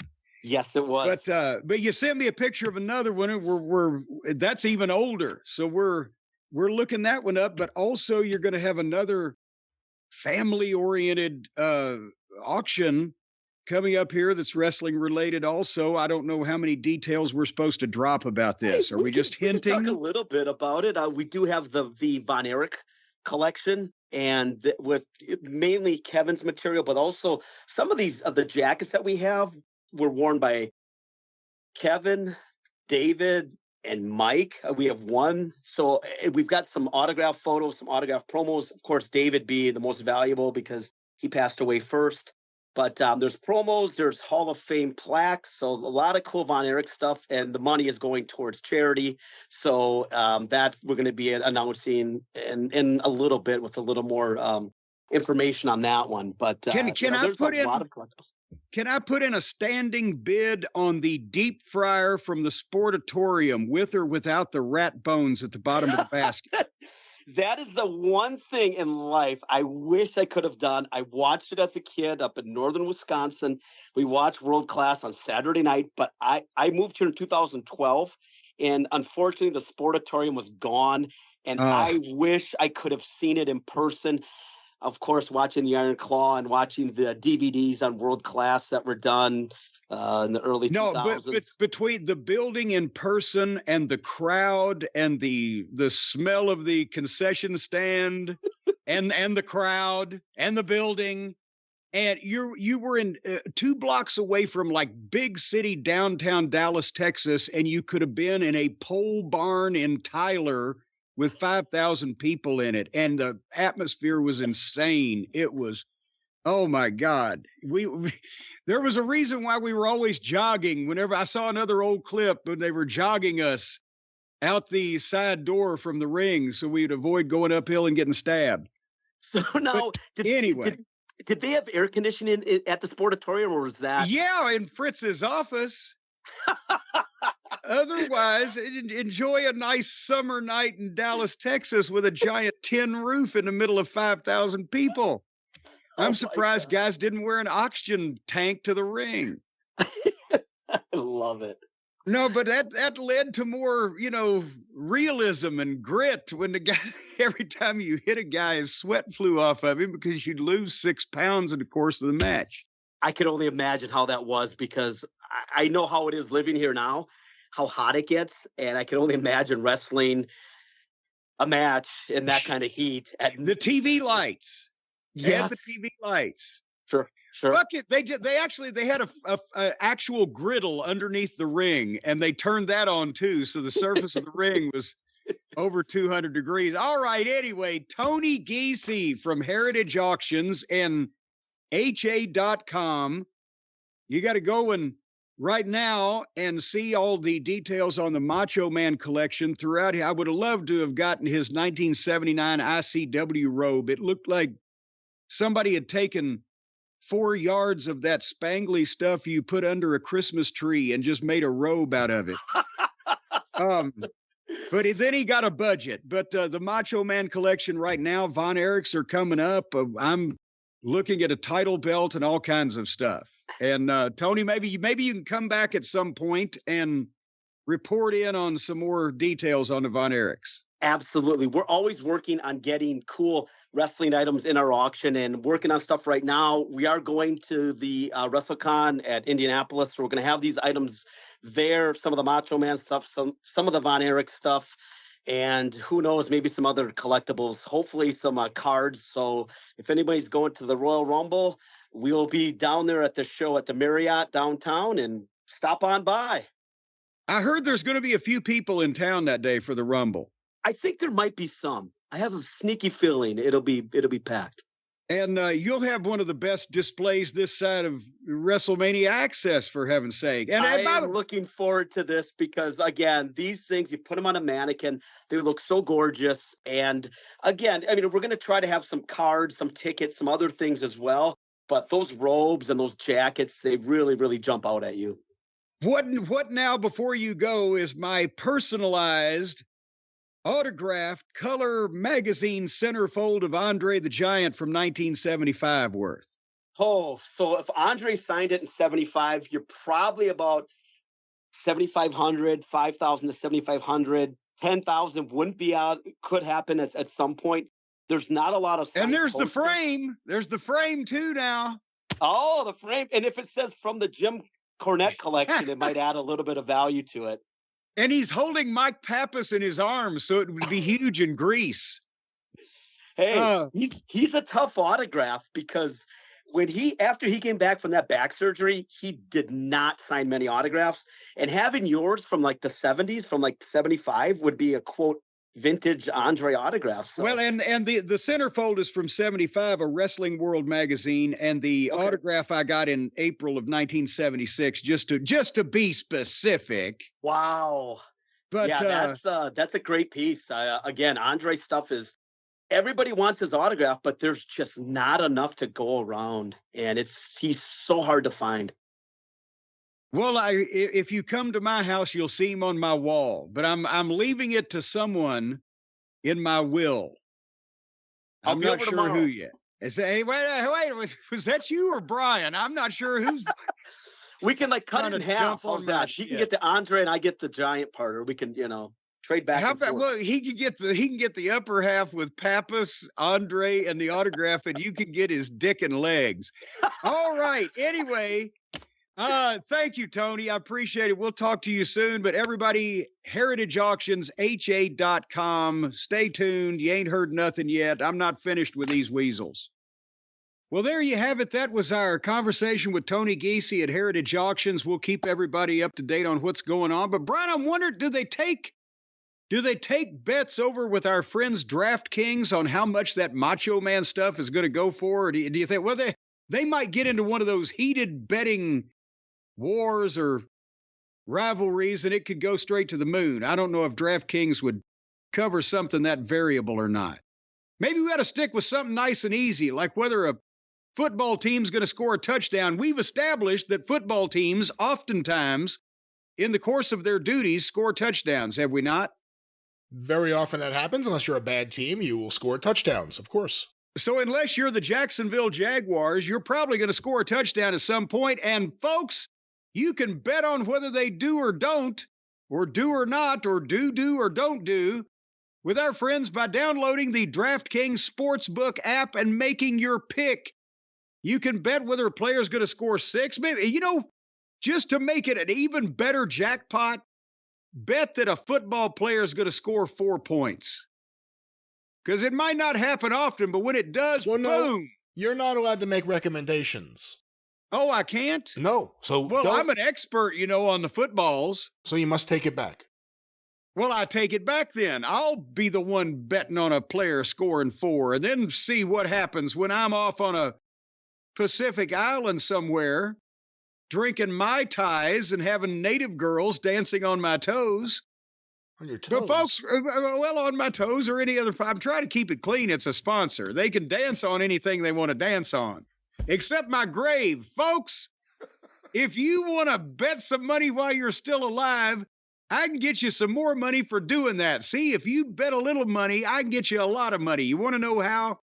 Because if you download the DraftKings Sportsbook app and you're a new customer, you can bet $5 and get $200 in bonus bets instantly by using the code JCE. Download the DraftKings Sportsbook app, use the code JCE, and when you bet $5, you get $200 in bonus bets, and you can distribute them across the world of football and all the other sports. And I wonder, did they take bets on the Mighty Ducks? We know the guy that it's already quacked. The Ducks are a real hockey team, just not the Mighty Ducks. Oh, I thought it was the Mighty Ducks that went quacking in the Carolina Indies. But anyway, nevertheless, $5, you bet that, you get $200 in bonus bets. That's because you use the code JCE and also the secret knock. Do that, and you get the $200 in bonus bets. If you do, they're going to shoot you through the door. No one's going to shoot you. I don't even know who we're talking about or who I'm defending here, but don't give the wrong knock. That's all I'm saying. Because they'll think you're a Fed. You don't have to worry about the knocks. You have to worry about the crowns. The crown is yours with DraftKings. The crown is yours as long as you know the right knock. If you knock wrong, then you're going to get crowned. Only on DraftKings Sportsbook. Brian, I do have some additional information. We haven't heard from our old friend that does this normally yet, have we? Is he still celebrating New Year's? Gerald? We haven't heard from him. Has that bad drinking problem. All right, anyway, gambling problem, call 1-800-GAMBLER. In New York, call 877-8-HOPE-NY or text HOPE-NY 467-369. In Connecticut, help is available for problem gambling. Call 888-789-7777 or visit ccpg.org. Please play responsibly on behalf of Boot Hill Casino and Resort in Kansas. 21 plus age and eligibility varies by jurisdiction, void in Ontario. Bonus bets expire 168 hours after issuance and not a second more. Additional terms and responsible gaming resources you can see dkng.co/audio. And I did say good day. The crown is yours with DraftKings. It certainly is. But speaking of crowns, Smackdown is wearing the crown of longest wrestling show on the air now. 3 hours. 3 hours. Apparently not for long. I guess they're going back to 2 hours at some point in the next few months. I'm afraid they're just milking us. I don't want to get my hopes up. But, we're going to keep up with our New Year's resolution of, since we're covering Raw and SmackDown, and they're both very lengthy programs, we're going to hit the high points with the major characters instead of weeding into the minutia, and we'll still get into the minutia of AEW because we only bother to watch one program. And it's only 2 hours and 7 minutes, and we can. What about an underrun? What would they do over at the network if they just said, after an hour and 53 minutes one night, well, shit, we're done. We got nothing. Well, that would be one of the benefits of moving SmackDown to a streaming service with cable. No, I'm talking about AEW. Oh. They get an overrun. What about an underrun? I think we ought to get underruns every once in a while with them. You know what? I think if you're a wrestling promoter and booker, sometimes you need to recognize that an underrun or just a run to the time limit may be beneficial. I think 7 minutes less. They could put on a Mighty Mouse cartoon. It would probably get a better number. I haven't seen those in circulation in a while. Well, all the more reason there's a pent-up demand. But anyway, we're back to SmackDown, and it's still 3 hours. But the hosts are now Joe Tessitore and Wade Barrett. And, you know, the new look on the new shows for the new year. And they were in Portland, Oregon, in front of what looked to me to be a pretty daggum decent crowd.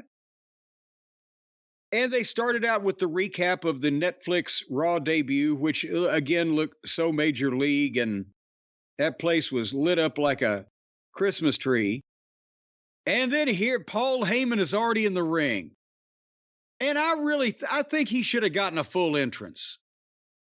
Even if they did have to wheel him down there at a golf cart like Franklin Delano Roosevelt and get a winch and pull him out of the thing and take the turnbuckles off the bottom rope like they did for the McGuire twins and roll him in, I think they should give the man the respect of a full entrance, don't you? He's not that big. Will you stop?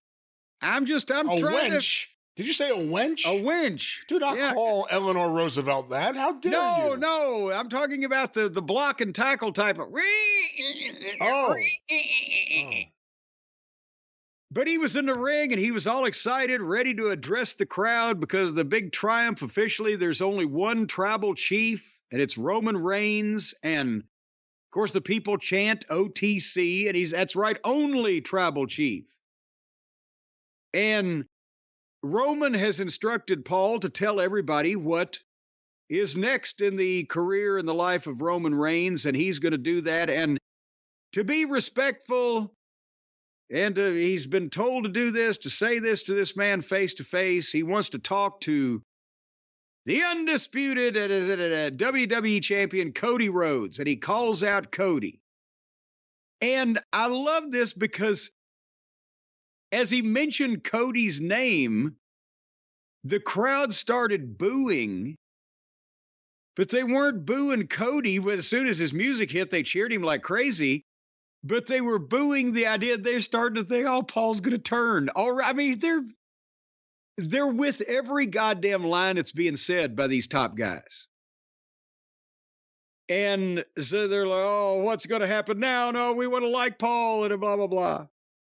So Cody comes in, shakes Paul's hand, and then Paul does Paul. He puts Cody over like $1 million. I can't replicate the eloquence or the smarminess, but the bottom line is, after this delivery, Paul tells Cody to his face, with Roman Reigns' respect, that Roman Reigns wants his title back. Put the title back. Blucker. And Roman Reigns is entering the Royal Rumble. And the people are popping on this. And Cody, it sinks in on him. And as soon as he starts to speak, there's the Cody chants. But then he gets interrupted by Kevin Owens from the stands with the fucking microphone. And the people pop on that. Even though they're like, yes, do more of the shit that you're doing, these soliloquies of eloquence. So Owen said, this is even worse. And he's got the T-shirt on that says, Kevin is right. I knew it all along. He's from Canada. He's got that physique. He's George Crybaby Cannon's illegitimate son, Brian. I could see that. See, you said Cannon is right. That's right. Yep, I am right. Kevin is right. So Kevin Owens says it's even worse. Now, Cody, you teamed up with Roman. Then you kiss The Rock's ass. Now you shake hands with Paul Heyman, and 30 seconds later, he tells you that Roman wants his title back. What kind of fucking basically dipshit are you? And Cody has all he can stand, and he bolts through the ropes and down the aisle and up the stands, and they get in a big fight, him and Kevin. And the crowd is up, and they both fight out through the breezeway into somewhere in the arena. And Paul's still in the ring, and he's got up on the bottom rope. He's so excited. And can you imagine? They must have reinforced that steel airplane cable in the turnbuckle. But nevertheless, he steps down off the turnbuckle from looking up in the arena, and there suddenly behind him is Tama Tonga and Jacob Fatu. And Paul turns around and sees them and shits himself. And they've got him cornered, and they're menacing him, and he's like, no, I'm a father, and all the thing he does. And here comes Jimmy Uso. And Jimmy Uso super kicks an ass in faces. Asses in face? No, he's only got one ass. He ass in faces all the heels, and he gets the chair, and he whacks Tama. And then he whacks Jacob Fatu, and Jacob no-sells it. And turns around and gives Jimmy a big tackle, and Jesus Christ, what a bump he took. And they get heat on Jimmy, and the referees now are coming out. They can't stop it. The agents, and Ken Doane gets super kicked. And now finally Cody comes back in, wherever the fuck that he left Owens, and he dumps Tonga, and he fights with Jacob and bumps him over the top, and the heels are being held off by all the minions, and the people are fucking up. And a 20-minute segment. And it was a boom, boom, boom. It was good. And these people are loving this shit. Your thoughts on the matter? It was enjoyable. You know, it reminded me of that match where we said it a couple weeks ago. What was it? I guess it was the Roman Solo match. The match was all right, but it was like ECW. The right timed run-ins, the right run-ins for a big pop. You know, it smells of Paul Heyman. Not to jump in on your... Again, that's just because of his weight that odor comes up, because it's the mildew under the flaps. But go ahead. But, you know, I'm one of the things I'm happy with right now is the way WWE is incorporating so many people in so many different things. AEW, they've kind of done it the other way, so we've seen a lot of that lately, where it's just too many people running around, nothing makes sense, no one cares. Everyone's gunning for the Royal Rumble. Everyone knows that Roman's out there trying to do his thing. I don't know. I liked it. I mean, I like this stuff better than the matches on SmackDown.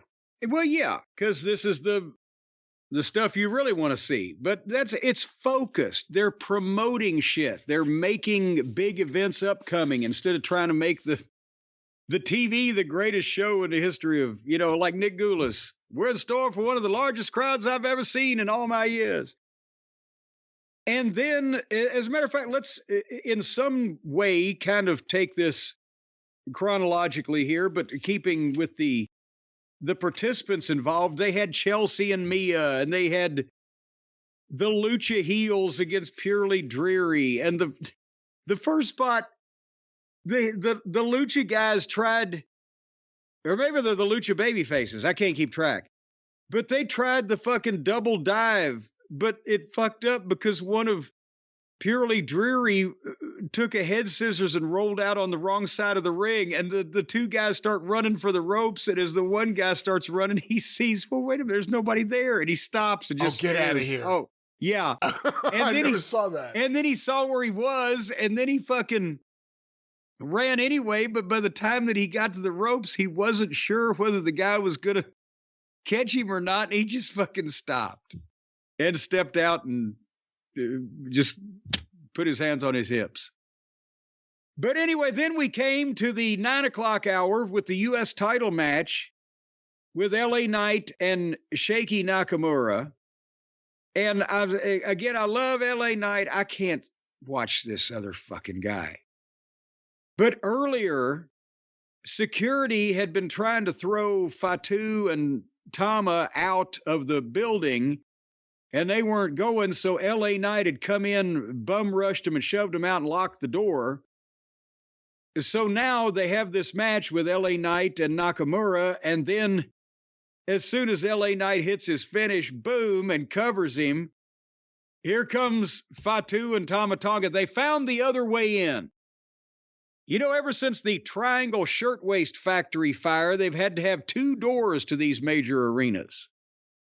And they found the other one. And they hit the ring disqualification. And they beat up LA Knight. And if Jacob Fatu's Samoan drop is not stiff, then it's a work of art. And the ass in the face and the moonsault. And then Cody and Jimmy come back out. And they get a big fight going with the heels. And Nick Aldis comes out. And he's trying to calm them down and kick them out. And Cody said, no. I'm here and Jimmy's here and they're here. How about we have the match tonight? And the fucking crowd roars. And now we know what the main event is. We're just going to have to wait a while to fucking see it. But again, did I miss an all-star spectacle of a match, or was it basically to, again, continue Cody and Uso and the heels and the bloodline and the blah, blah, blah? And I guess LA Knight, technically, because it's now multiple segments or matches that what do we call them, the bloodline? What do we call Solo's group now, that they've run into his stuff? I don't know, and we ain't seen Solo as of this point. So we got to figure, because if he's lost the position of tribal chief, what is he now? Is he going to be chief bottle washer? What's he going to come back with? Has he gone and found another island that he can run? We'll find out. And then why don't we go again in order, and then I'll come back for one thing. But the main event, after a women's 4-way, that followed a women's talking segment that was, God almighty. I'll just go to the main event. Cody and Jimmy against Tama and Jacob. And again, it's a standard match. Fatu's incredible and most of his shit gets over. But it's a standard match, and they're not trying to kill each other, and the people are enjoying the shit out of it. And bing, bang, bang. Finally, Cody makes the big comeback and hits the dive and gets the chance and does the flip-flop and fly. And they hit the superplex and the splash on Tama and a cutter on Jacob Fatu. And Uso hits a dive and knocks Jacob over the announce desk. And then here comes Kevin Owens down the aisleway. And Cody meets him and boom. And they get together and they fight off. And now Jimmy's all by himself. And he spears Tama and goes to the top and hits him with a splash. But Jacob pulls him out and beats him up.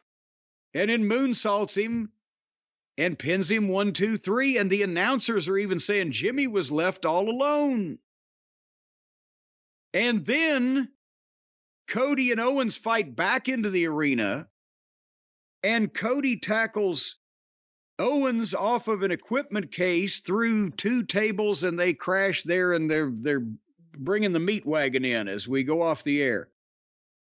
But I think because if they were trying to give Cody a reason not to be there so that Jacob, the heels could fuck Jimmy, then I don't know why that the announcers would accentuate Jimmy was left all alone, because that puts heat on Cody, because he chose to tackle Owens and they said he was going to do it anytime, any place, anywhere. He was going to tackle Owens.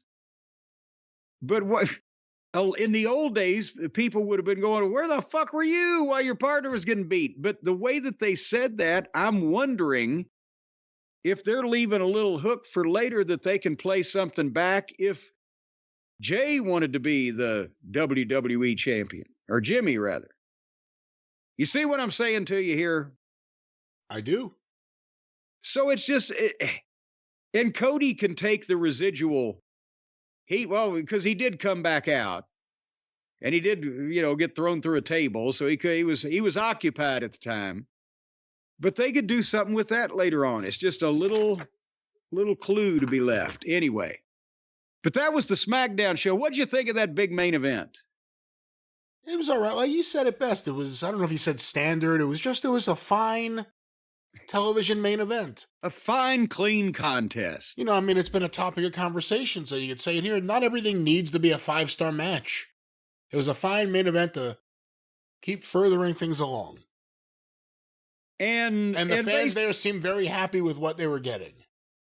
Yes. And even though most of the matches that they theoretically pay to see are okay, but the fucking interviews are great, except I will just say no more. They did a 4-girl interview that led to a 4-girl match that illustrates at least some of Uncle Dave's point that there's a lot of meaningless multiple person matches on his program.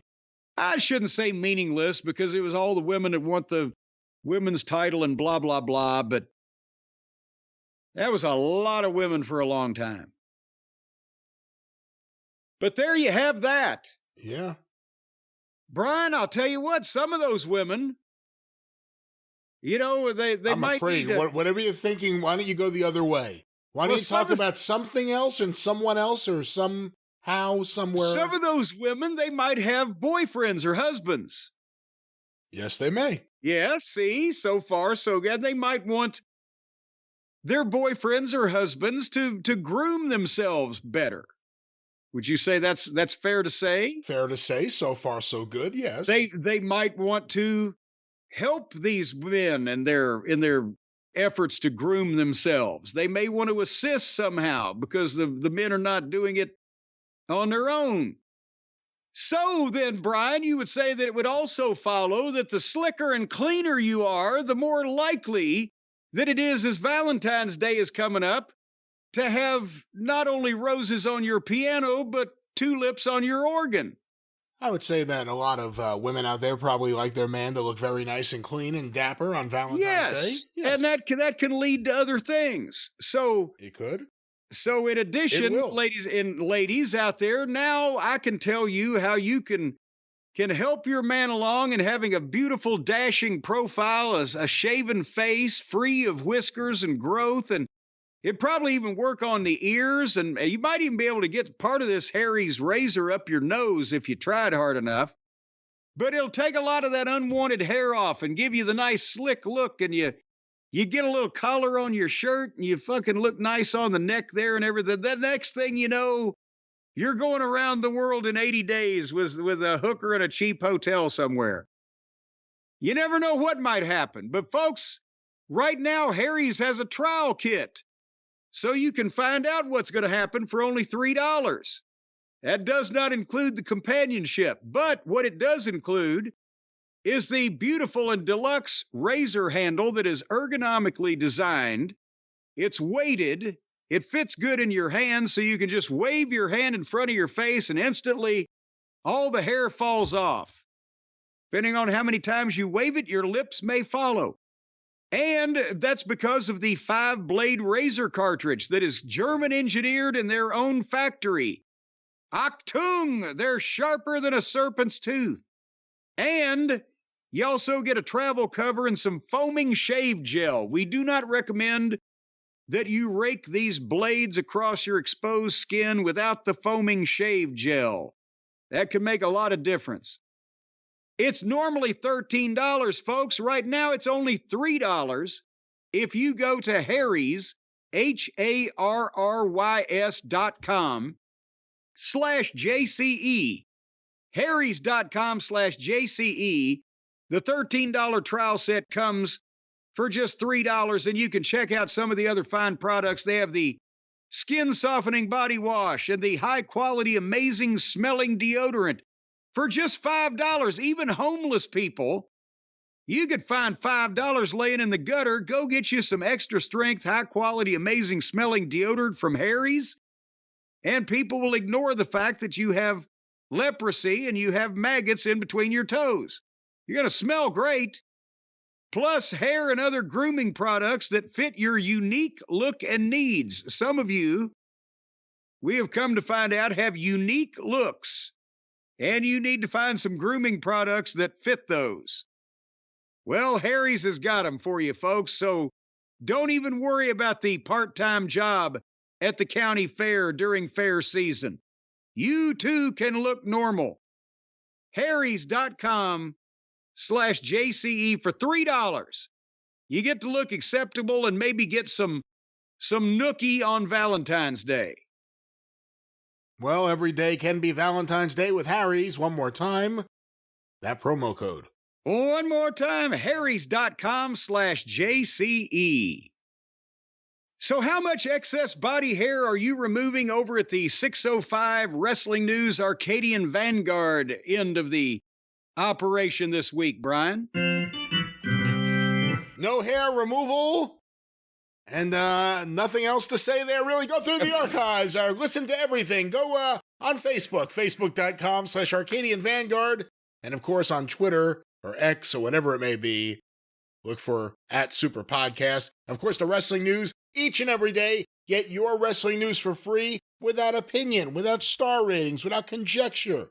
Just actual news. If it happens and it's reported, it'll be on the wrestling news each and every day. No clickbait, no paywall, just the wrestling news.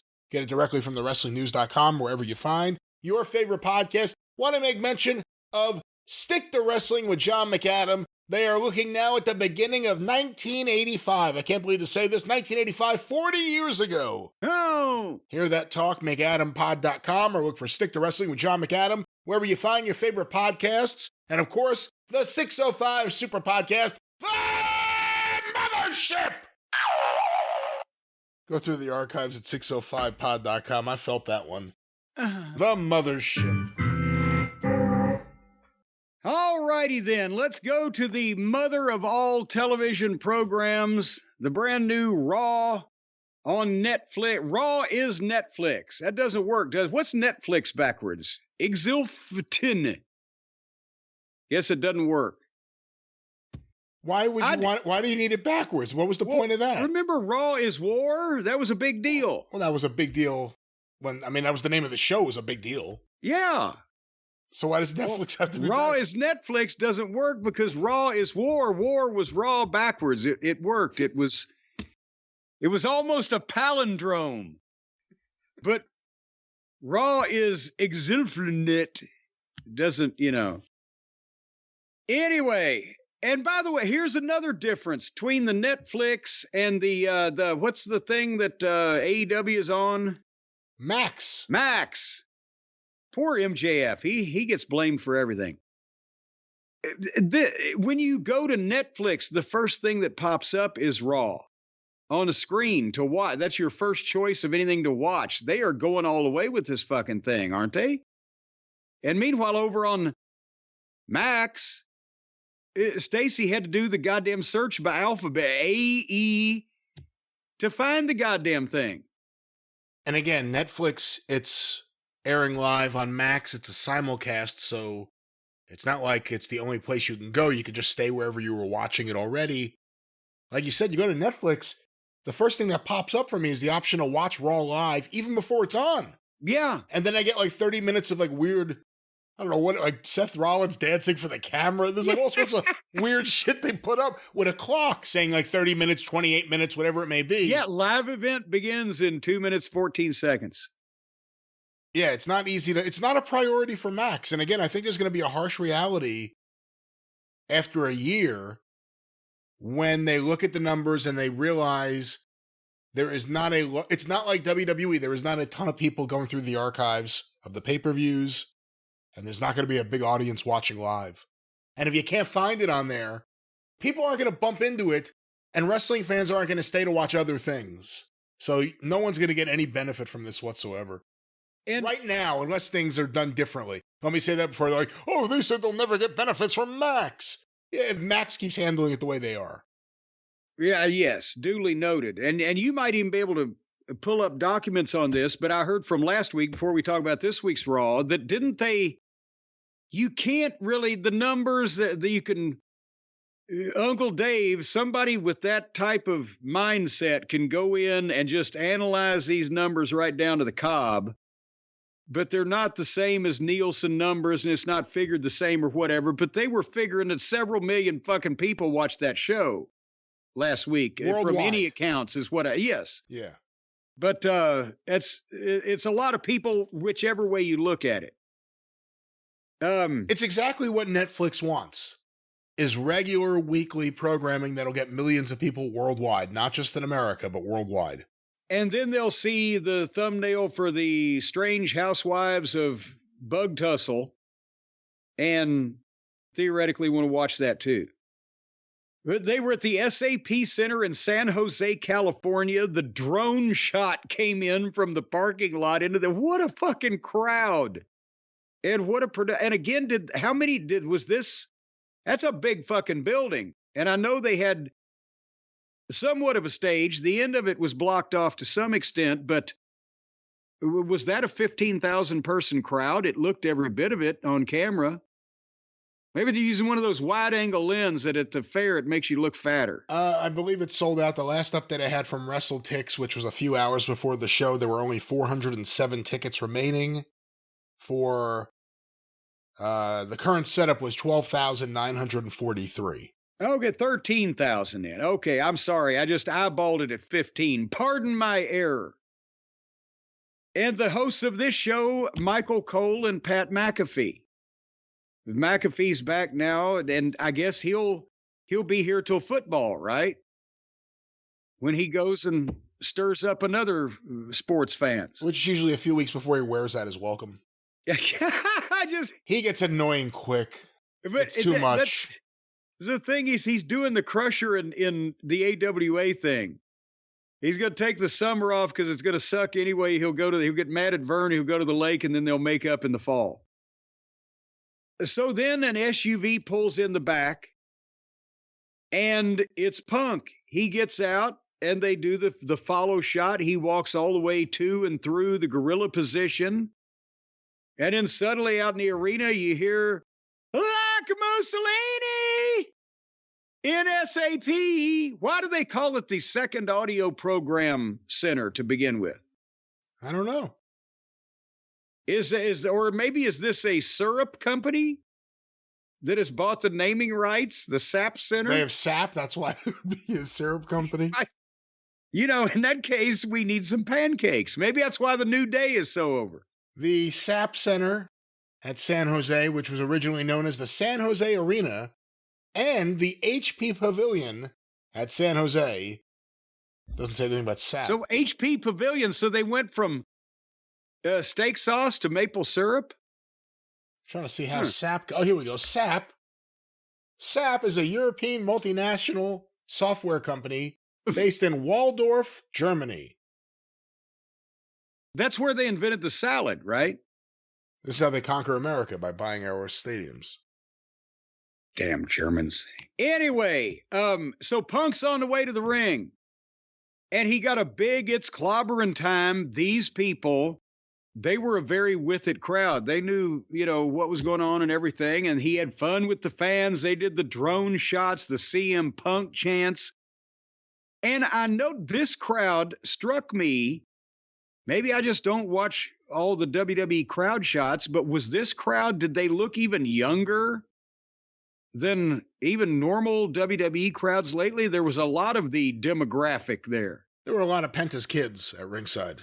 Oh, come on. He's not goddamn that prolific, for heaven's sake. What is he, Peter Norton, the whole goddamn northern Mexico, Southern California area? There's like 6 kids there, maybe. I don't know. But anyway, I'm not sure. I don't mean just children. I mean young adult people. This seemed like the core WWE crowd, the crowd they want.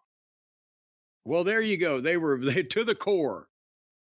And Punk did the promo, and he threw in a thank you to the firefighters and the first responders, and with the wildfires in California and everything. And then he got down to the promo, and again, I'm not going to do the thing word for word, and I wouldn't do it justice, but again, he told a story.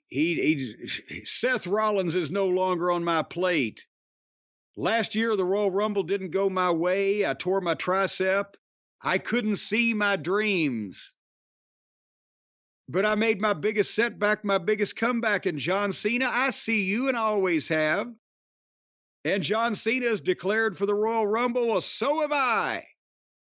And he did a fired up promo about how he's going to win the Rumble and you're going to da-da-da, and you're going to hear his music, Cult of Personality, and play my song. And all of a sudden it's Seth Rollins music.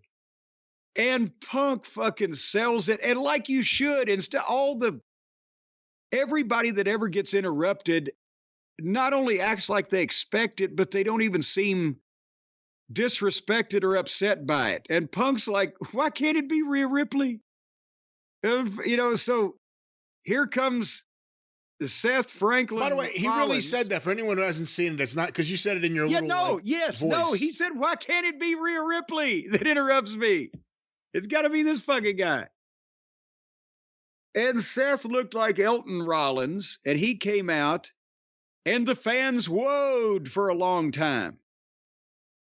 And then again, these people are following everything. Besides the fact you're seeing ever more and more signs in these buildings, which was a big thing that you started seeing in the Attitude Era when you knew that they were hooked on stuff. Seth took off his glasses and had a black eye, and the people started chanting CM Punk, CM Punk. And then Seth blisters Punk. I'd rather be the worst version of myself than any version of you. And last week was the worst loss of my career because it was to you. And I'm going to flush your WrestleMania dreams down the toilet for redemption for myself. So I am going to win the Royal Rumble, and I'm going to throw your ass out along the way. Now they've got John Cena and Roman Reigns and CM Punk and Seth Rollins. And who am I leaving out here? Oh, wait, the next guy to come out. As soon as he tells Punk he's going to dump him, then here's Drew McIntyre's music. And now Punk is fucking, goddamn, this guy too. And Drew comes out and says something that you think is knocking Punk, or that you would think is knocking Punk, about what a disappointment you are, blah, blah, blah. I can't do the accent. And Punk fires up on him, but he said, well, it's great that you're listening, but I was talking about Seth. And Drew tears Seth down because Seth was nowhere to be found last week to stop Roman Reigns. He's only out for himself. And then Punk said, fuck it. I can't take it anymore. I hate both of you. How about either one of you? Come on in here, let's fight. And then Drew said, oh, you want to fight tonight? And the crowd's roaring. And Drew said, no, why would I do that? Because Roman Reigns is playing chess and everybody else is playing checkers. So I'm going to have to do this all by myself. I'm going to win the Royal Rumble. And I'm going to win the title. Like, this is great. Everybody has a reason. And I wrote them down then. Roman, Cena, Punk, Uso, LA Knight, Drew McIntyre, Seth Rollins, so far. And it was a 20-minute segment again, but it kept moving. It was great. And you wanted to hear what they were going to fucking say. Yeah, another great opening segment. And it started right, again, they followed Punk right into the building, got going right away. Everything's for the Rumble. Everyone's declaring for the Rumble. Everyone has a path to getting to the world title through the Rumble, and it's all intriguing. And do you notice they're not, and I'm going to be in the Rumble, but I'm also going to be on Rampage Friday night, and I'm going to be at the tournament in some woman's apartment in fucking Tokyo to get a shot at it's focused. It's everybody with a reason to be in business for themselves, that not only just to win the title shot, but because their mortal enemies are also involved. And they each want to get even with, so, this is focus. This is the good booking part. To make all this make sense and have these people in the building in that large of a number, not only cheering everything you tell them, but chanting the things that you want them to chant and be involved in without you even having to tell them. Just point a little bit. Look at the pretty monkey. And there it goes. Anyway, Brian, would you like to talk about the big debut? Yeah, I think this is the big story everyone was talking about with Raw. Because Chad Gable had said last week to, who runs this thing? Adam Pearce, whoever. Get the best luchador that you can find, the greatest luchador in the world, and put him against me. I'm going to fight him. And Gable comes out to the ring, and he's getting the Kurt Angle, "You suck" chant, right, on the entrance, for obvious reasons, because, it's very reminiscent. And then comes the big reveal that they even said was an open secret, like anybody didn't know this was happening. But the blackout, and then the lighting, and then the Cero Miedo, and here comes Penthouse. Although now I'm gonna call him Penta McGee in honor of Tom McGee, and I'm gonna start calling Chad Gable Brett Gable in honor of Bret Hart. Because I know, and no, I'm not saying he's bad as Tom McGee. But everybody's talking about this great debut, and we can talk about this in a second. Chad Gable is the one that made this debut great. I'm sorry. Can you explain that for the listeners who don't understand the reference, the Tom McGee-Bret Hart match, what it means? Well, and we've talked about it before in past on the program, but for the younger listeners, Tom McGee was a guy that Vince had found in, 1985? And Tom McGee was a bodybuilder and a power lifter and a gymnast, and he was like 6'5", and he had blonde hair and movie star looks. And Vince thought he was going to be the next Hulk Hogan because, look at this fucking guy. It's amazing. And he brings him in, and he has a dark match with Bret Hart. And Bret Hart made him look like the goddamn next Hulk Hogan. And the problem from there was that he didn't work with Bret Hart every night for the rest of his life. And reality set in. And within, a year and a half, they'd sent him to Japan. They'd cycled him through a couple places. They'd tried him in dark matches. And finally, they just said, fuck it. He was rotten. I'm not saying that... In an era where they had a lot of rotten workers on their roster, that wasn't really a thing that prevented people from being hired. No, this was stunningly. Like, the fans of the time laughed at shit that he did. But I'm not saying Penthouse, our friend from AEW, is that bad, but I wrote down, hear my notes? Hear that? I wrote down at the start of it, will he be any better here than he was in AEW? And he was doing the same fingers and the same poses, but he had a lot more energy to it. But the first thing they did when the bell rang, he grabbed a headlock on Gable with his right arm. And Gable tried to shoot him off, and it looked ridiculous. And I'm like, what the... how do you make your debut on WWE Worldwide Television and grab a headlock with the wrong fucking arm? And Gable was doing all of the stuff that Penta does, but he was doing it better than Penta. And the fans were chanting, Penta, Penta, because they were in San Jose. People are primarily in the crowd, obviously, from later on, bilingual or have some grasp of Hispanic culture and the lucha scene or whatever. As I said, I don't know how this would have worked in Kansas City. But looking at this guy just with a fresh eye, he took a shitty turnbuckle. Then he almost fell over on a fucking move. Then he tried to do a spring leg drop off the bottom rope, but he fell in a heap because he's used to cables and those ropes don't have any spring. And then, it just... Again, I'm all through this, and my notes are Gable looks great. Gable's heat looks great. Gable's bump on the fucking Canadian Destroyer is classic. At one point, I thought after they did a big dive with Penta doing the big dive, it looked like he hit hard on the floor. They got back in, it started to drag a little bit, and there was a head kick. Was that supposed to connect? I'm not sure it did. But then they did the Canadian Destroyer and got the This Is Awesome, because the people in the WWE don't see Canadian Destroyers. If you give a guy one, he takes a great bump like Gable did and sells it like death. Well, that's just swell. But then Gable got an arm lock on him for a second, and then Penta came out and it did that thing where he drops him on his head, 1, 2, 3. So the point I'm making is he got over, and he got over with the crowd here. I think if these people didn't already want to like him in this building because they had a clue to his reputation or whatever, this match wouldn't have done it.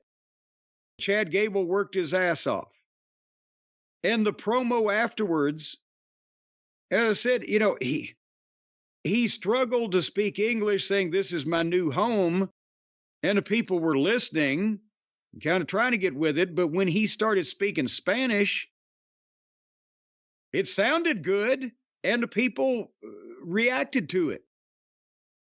So for the and we've talked about this, for the Hispanic market, I think this guy's probably a big addition, but if they expect him to get over everywhere that hasn't seen him to this audience, then they better put him in with a lot of guys like Gable. Well, it'll be interesting. I thought it was really good. I really enjoyed it. By the end of this, I was like, man, the first 45 minutes of Raw tonight have been amazing. Between the Punk angle and this. I liked it. The only thing I was swallowing there. I would agree the Punk angle was amazing. This was all right. I thought this was really good. Again, hot crowd. In saying that I thought Penta had a great debut doesn't take anything away from Chad Gable, who has always been a great worker. Right. We've been putting him over since him and Jordan were wrestling FTR or the Revival. His push has always been the issue. Again, it's the same character. Was it a year ago? Was it less? Where all of a sudden they were giving him kind of a serious push on Raw. He was going after, I think, the Intercontinental title, whatever it was. Yeah. Gunther. He was going after Gunther. That's what it was. Yeah. And then he went back to kind of being silly again.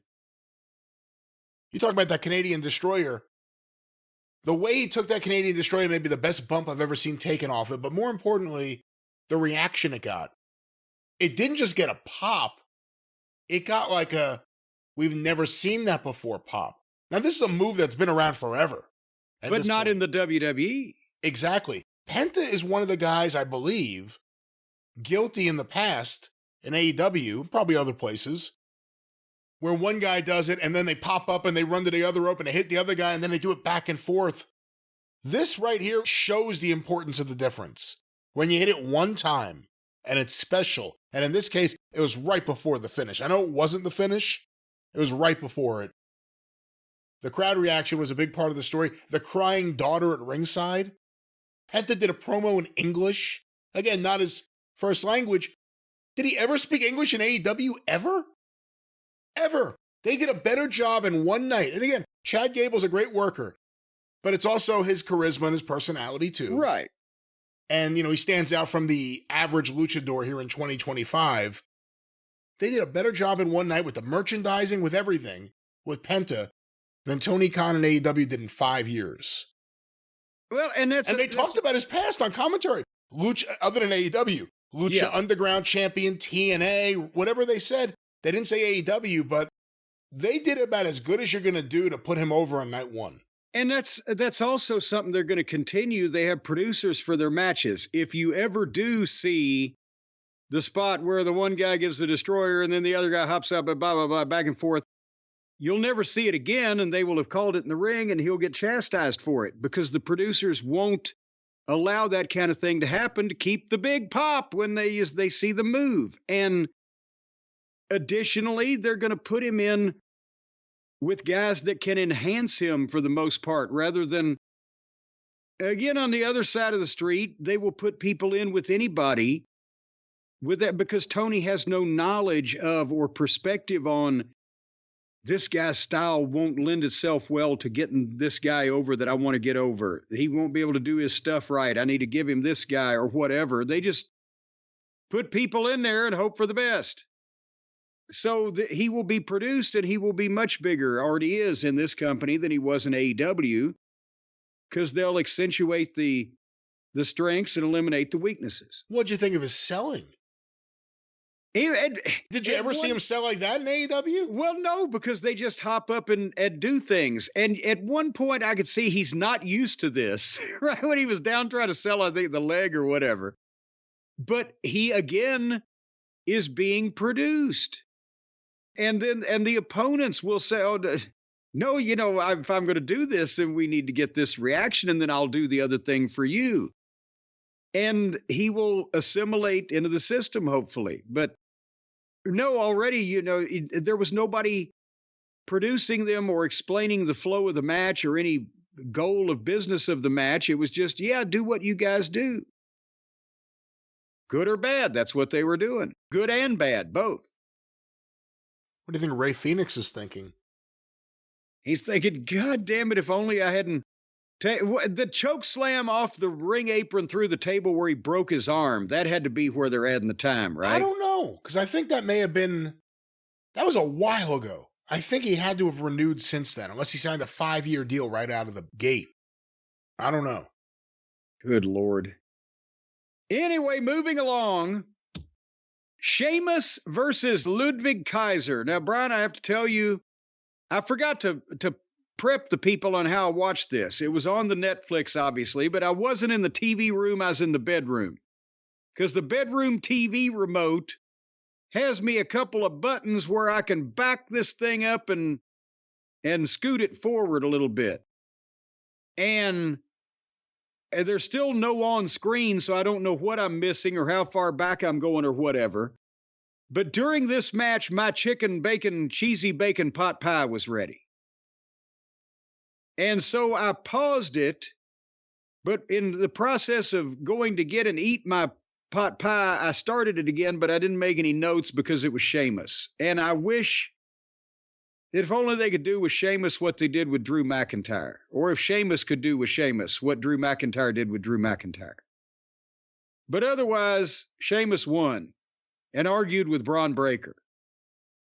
Is that basically the way you saw it? Oh, I didn't see it. Remember I said like a month ago, I have a rule now, no more Braun versus Sheamus versus Ludwig. I don't want to see any of them in any combination anymore. Okay, but... And then it's been nonstop since then. I thought that was the end of it. Would you have wanted to see my cheesy chicken bacon pot pie? What kind of cheese? Well, it was the cheesy pot sauce pie? that's in it. I'm not a pot pie fan. But I get the crust all crunchy. Yeah, but it's still just, I don't know. It's not really my thing. So now you don't like pot pies either? No, it just seems like I should be like, I don't know, sitting in the dirt in England and like 200 years ago eating a pot pie. I don't... No, it's chicken. It's white meat chicken. It's vegetables. You got your peas. You got your carrots. Peas and cues. You got the delicious sauce with the cheesiness in it and the hint of bacon. Is there bacon? That's why they call it a cheesy chicken bacon. That's why they call it that? That's why they call it that. There's just the hint of You know what? Maybe I would like to see that more than the Sheamus Ludwig match. All right. I'm sure it was great. I'm sure it was great, though. Now in the back, Sammy comes up to tell fucking Seth that if he wants to talk, he's there, because Sammy's always the peacemaker. But they've announced that next week it's going to be Seth Rollins versus Drew McIntyre, because they're going to settle their issue. And then Seth got pissy with Sammy about Sammy helping Roman. So even the people that are against the people that help Roman are still mad at each other. This is very intriguing. And then we got Gunther in the ring. And again, boy, in the suit and the nerd haircut, and he looks like a narc, and what a fucking heel. And he works like Gene Kiniski at his prime. There's nothing not to like about Gunther. And he doesn't care who the head of the table is. All that matters is the World Heavyweight Championship, and that's what he's got. And then all of a sudden, Jey Uso's music hits, and I'm like, oh, Jesus Christ. Because I think now that Jimmy is a better worker than Jey, don't you? I can't make that judgment. I'm just saying, he is over like crazy, and the people love him, and the gimmick, and he's selling merchandise, but goddamn, I don't even know if I want to see him wrestle Gunther with just those matches. And even Jimmy now, I think is, but nevertheless, Jey got to the ring quick. He didn't come from the crowd. He came from the back, but he milked the wave, and they had the drone shot going, and the people were yeeting. And what a fucking spectacle. But again, the rib on him is when he started speaking, he was already blown up. And he's made it part of his thing where he's just out of breath and just fucking, oh shit, I'm shitting myself that I'm here and you people love me. And he wants the World Heavyweight title, and he made a challenge for Saturday night's main event to fight Gunther, and Gunther laughed at him, said, "You're serious?" And Gunther did the thing, yeah, I beat you twice. You can't beat me. You're a really talented tag team wrestler, Jey. So Saturday night's main event is fine with me, but you better not do that. And Gunther starts walking out, and Jey says, hold on, everything you said is true. And it was a combination of him being heartfelt, having a little bit of a squeaky voice, and still being blowed up. But he's doing a thing where everybody's always said, I'm just a brother, and I'm just a guy, and I'm just, well, you're going to respect me when I beat your ass. So if he could just tighten up his work a little bit, he's got everything else, and people want to like him. But now we got Gunther and Jey Uso coming up for Saturday night's main event, and I gotta say I'm probably still putting my money on Gunther. It better be Gunther. They need to save him for something big. Well, the other thing is, if Roman Reigns really wants the world championship, is he going to go after Cody or Gunther? Well, see, that's the thing, is Roman has to go after Cody, because it wouldn't make any sense otherwise. But since they have two world titles, they got to have somebody that wants the other one. And that's where Jey comes in. But nevertheless, we're going to see it. So Saturday night's main event, they're still claiming that Hulk Hogan will be a part of it, right? Yeah, they're going to have to pipe in the crowd noise like they used to.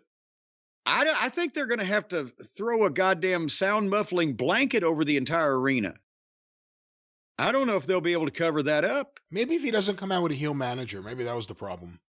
Now, everybody loves Jimmy Hart at this point. My God, he's got as much heat as a fucking igloo. Has he ever done a good interview about music in Memphis? What, you don't mean like a good promo on a wrestling show? No. You mean a good sit-down interview? I don't know if anybody is. He's been on this program back in the day. Well, we did talk about some of that, I think. You hear like random things like, oh, I was in the studio, baby. Ooh. But you never hear like, anything about Sun Records, Stax Records. Oh, Alex Chilton, also, the Box Tops. He was on tour with Dick Clark in the 60s, the Dick Clark Rock and Roll Show, and all those other fucking... You never hear too many stories about Freddie that. The Dreamers. He's just like, oh yeah, we were there. But it's never like, I remember Mark Lindsay fucked a dog. Like, it's never anything, except I was there. Well, Jimmy tried to stay away from most of the canine carnal knowledge. But anyway, then they had some more shit go on this program. And here's another thing about the Netflix. I watched it live because I had my doctor's appointment this morning. And so Monday night was last night, by the way. I'm stooging off where we are in time. And so I was watching it live, and this is where things started getting a little hazy. They had the Intercontinental Women's title match between Lyric Valedictorian and Dakota Kai. And I remember vaguely nodding as I said, oh, it's over. And Sami Zayn and The Miz was next. And that's when I really nodded off. Nodded off. You said I vaguely nodded. Like, I was at the vaguely result of the nodding. match. But then, no, I was vaguely nodding off. But then Sammy and The Miz came up, and that's when it really happened. So I don't know what happened there. Did anybody beat Sammy up from the various heels that are after him? I don't remember. Well, then hopefully Sammy's still okay. And then Rhea Ripley came out to do an in-ring promo. And the chants of mommy, mommy. And she said, mommy is back on top. And then the refrigerator's music played. And out came the human Barca Lounger herself. And I didn't know that they actually bred pleathers to be that large, that they could make that outfit out of one piece. It didn't seem like those fans wanted to see her either. Well, that's the thing. The nails on a blackboard voice, and the fans were booing her in sort of that, oh, God, no, don't, please. The residual ugly is going to ruin our chubby over Rhea. And they started talking to each other, and I went back to sleep. What happened? They beat each other up a little bit.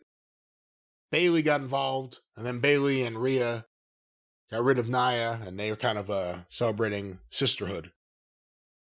Sisters are doing it for themselves. That's right. Well, and let's go to the brothers, because the main event of this program was a street fight between Damian Priest and Finn Balor. And this has been, they have been sniping at each other since they were in the goddamn group, the Judgment Day, and then they've blah, blah, blah. And this is maybe something that's gone on a little long. What? You watched this live? Yes. So when this came on, When this came on, did you have the same thought as me? Like, oh, wow, this is kind of early to go to the main event. Well, no, because I was in the bed to where that I could see the TV screen and I could see my notepad, but I couldn't look right over the bottom of the mattress and see what the clock said. So I didn't know where we were in the scheme of things, time-wise, when this match came up. I just, here's another one of these goddamn street fight matches. And the chairs, and the crashing through the tables, and the fighting in the arena. And that's the thing is, I would nod off, and I would wake up, and they'd still be doing the things I just described, and I would nod off and wake up again, and they'd still be. So I don't know what I missed and what I saw.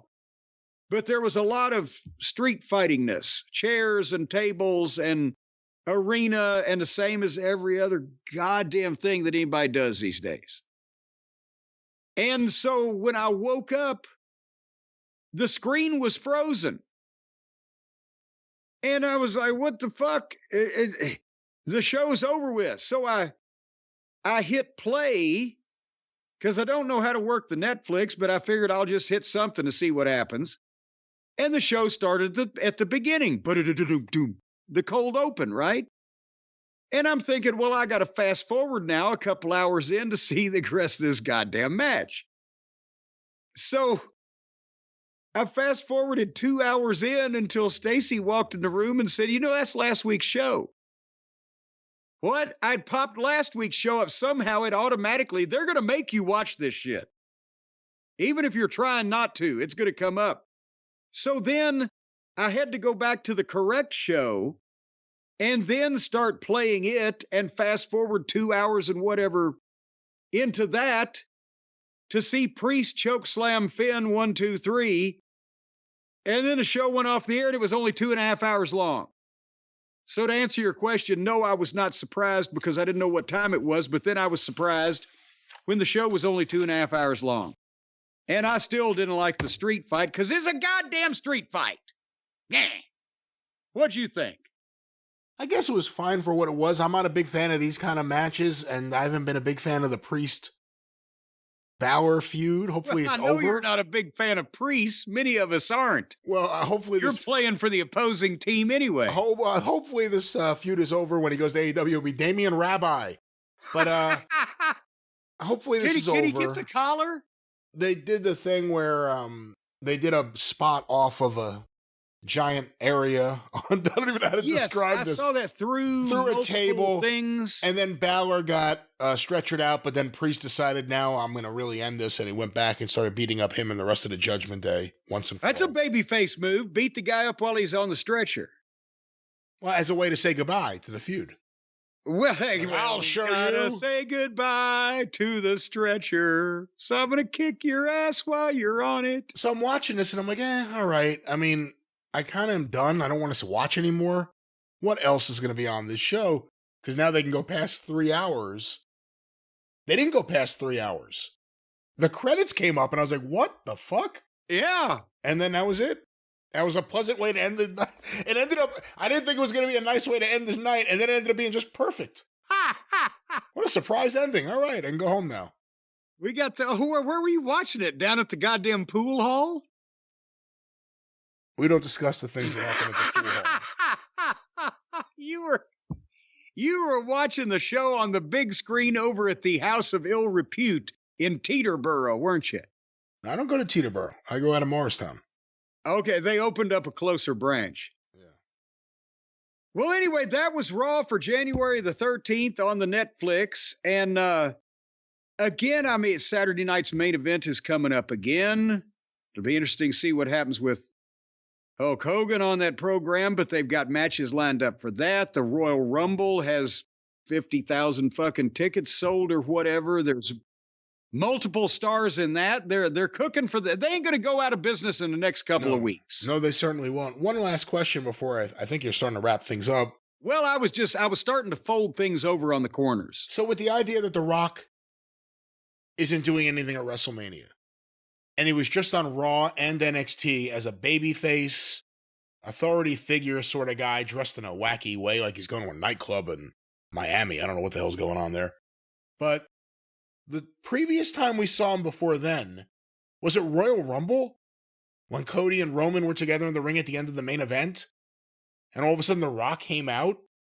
And that was the way the event ended? What was the point of that if he's not working with anyone?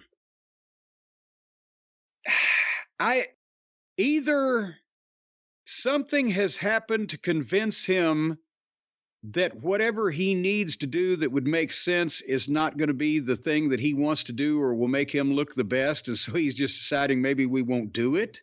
Or physically it could be an issue. I mean, again, he's not getting younger. Yeah. Or physically he doesn't feel like that he can do what he needs to do and not look, bad or give somebody a, bum mood over it. Or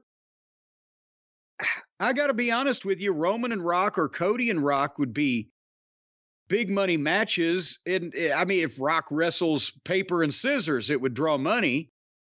But there's really nothing else that you can think of for him to do in the ring that would even be, worth discussing, and the hoops that you would have to jump through to get it done.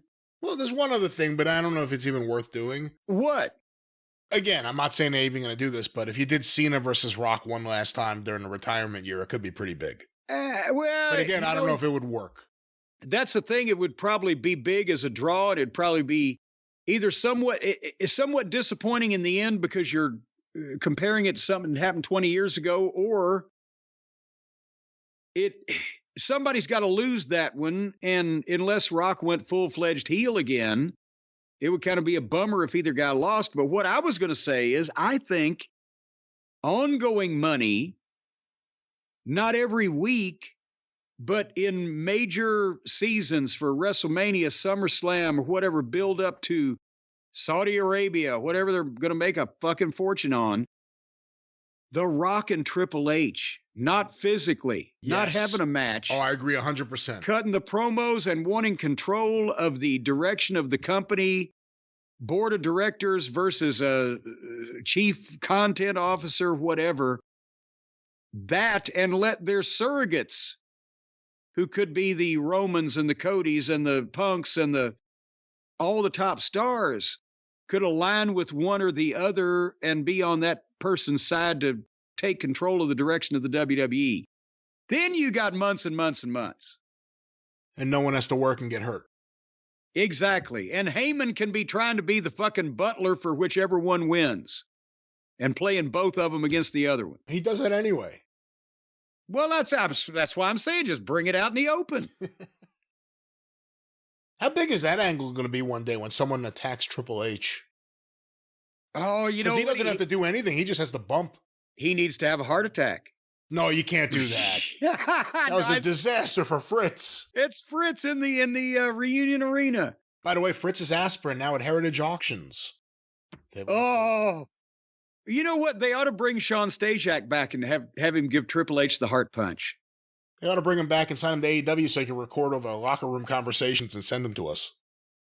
Well, I have a feeling several people are probably doing that down there already. Oh. To report into their legal team whenever they're going to file the suit. But anyway, are we meandering now? We are. This is your show. We are Well, I'm going to meander on out of here. Folks, thank you for joining us. It's been a wonderful week again. We will be back in a couple of days with the drive-thru, which is Brian's program. So please tune in with low expectations so that we can hopefully cross that bar. And otherwise, we'll see you next week right here on The Experience. Until then, thank you, fuck you, and bye-bye, everybody.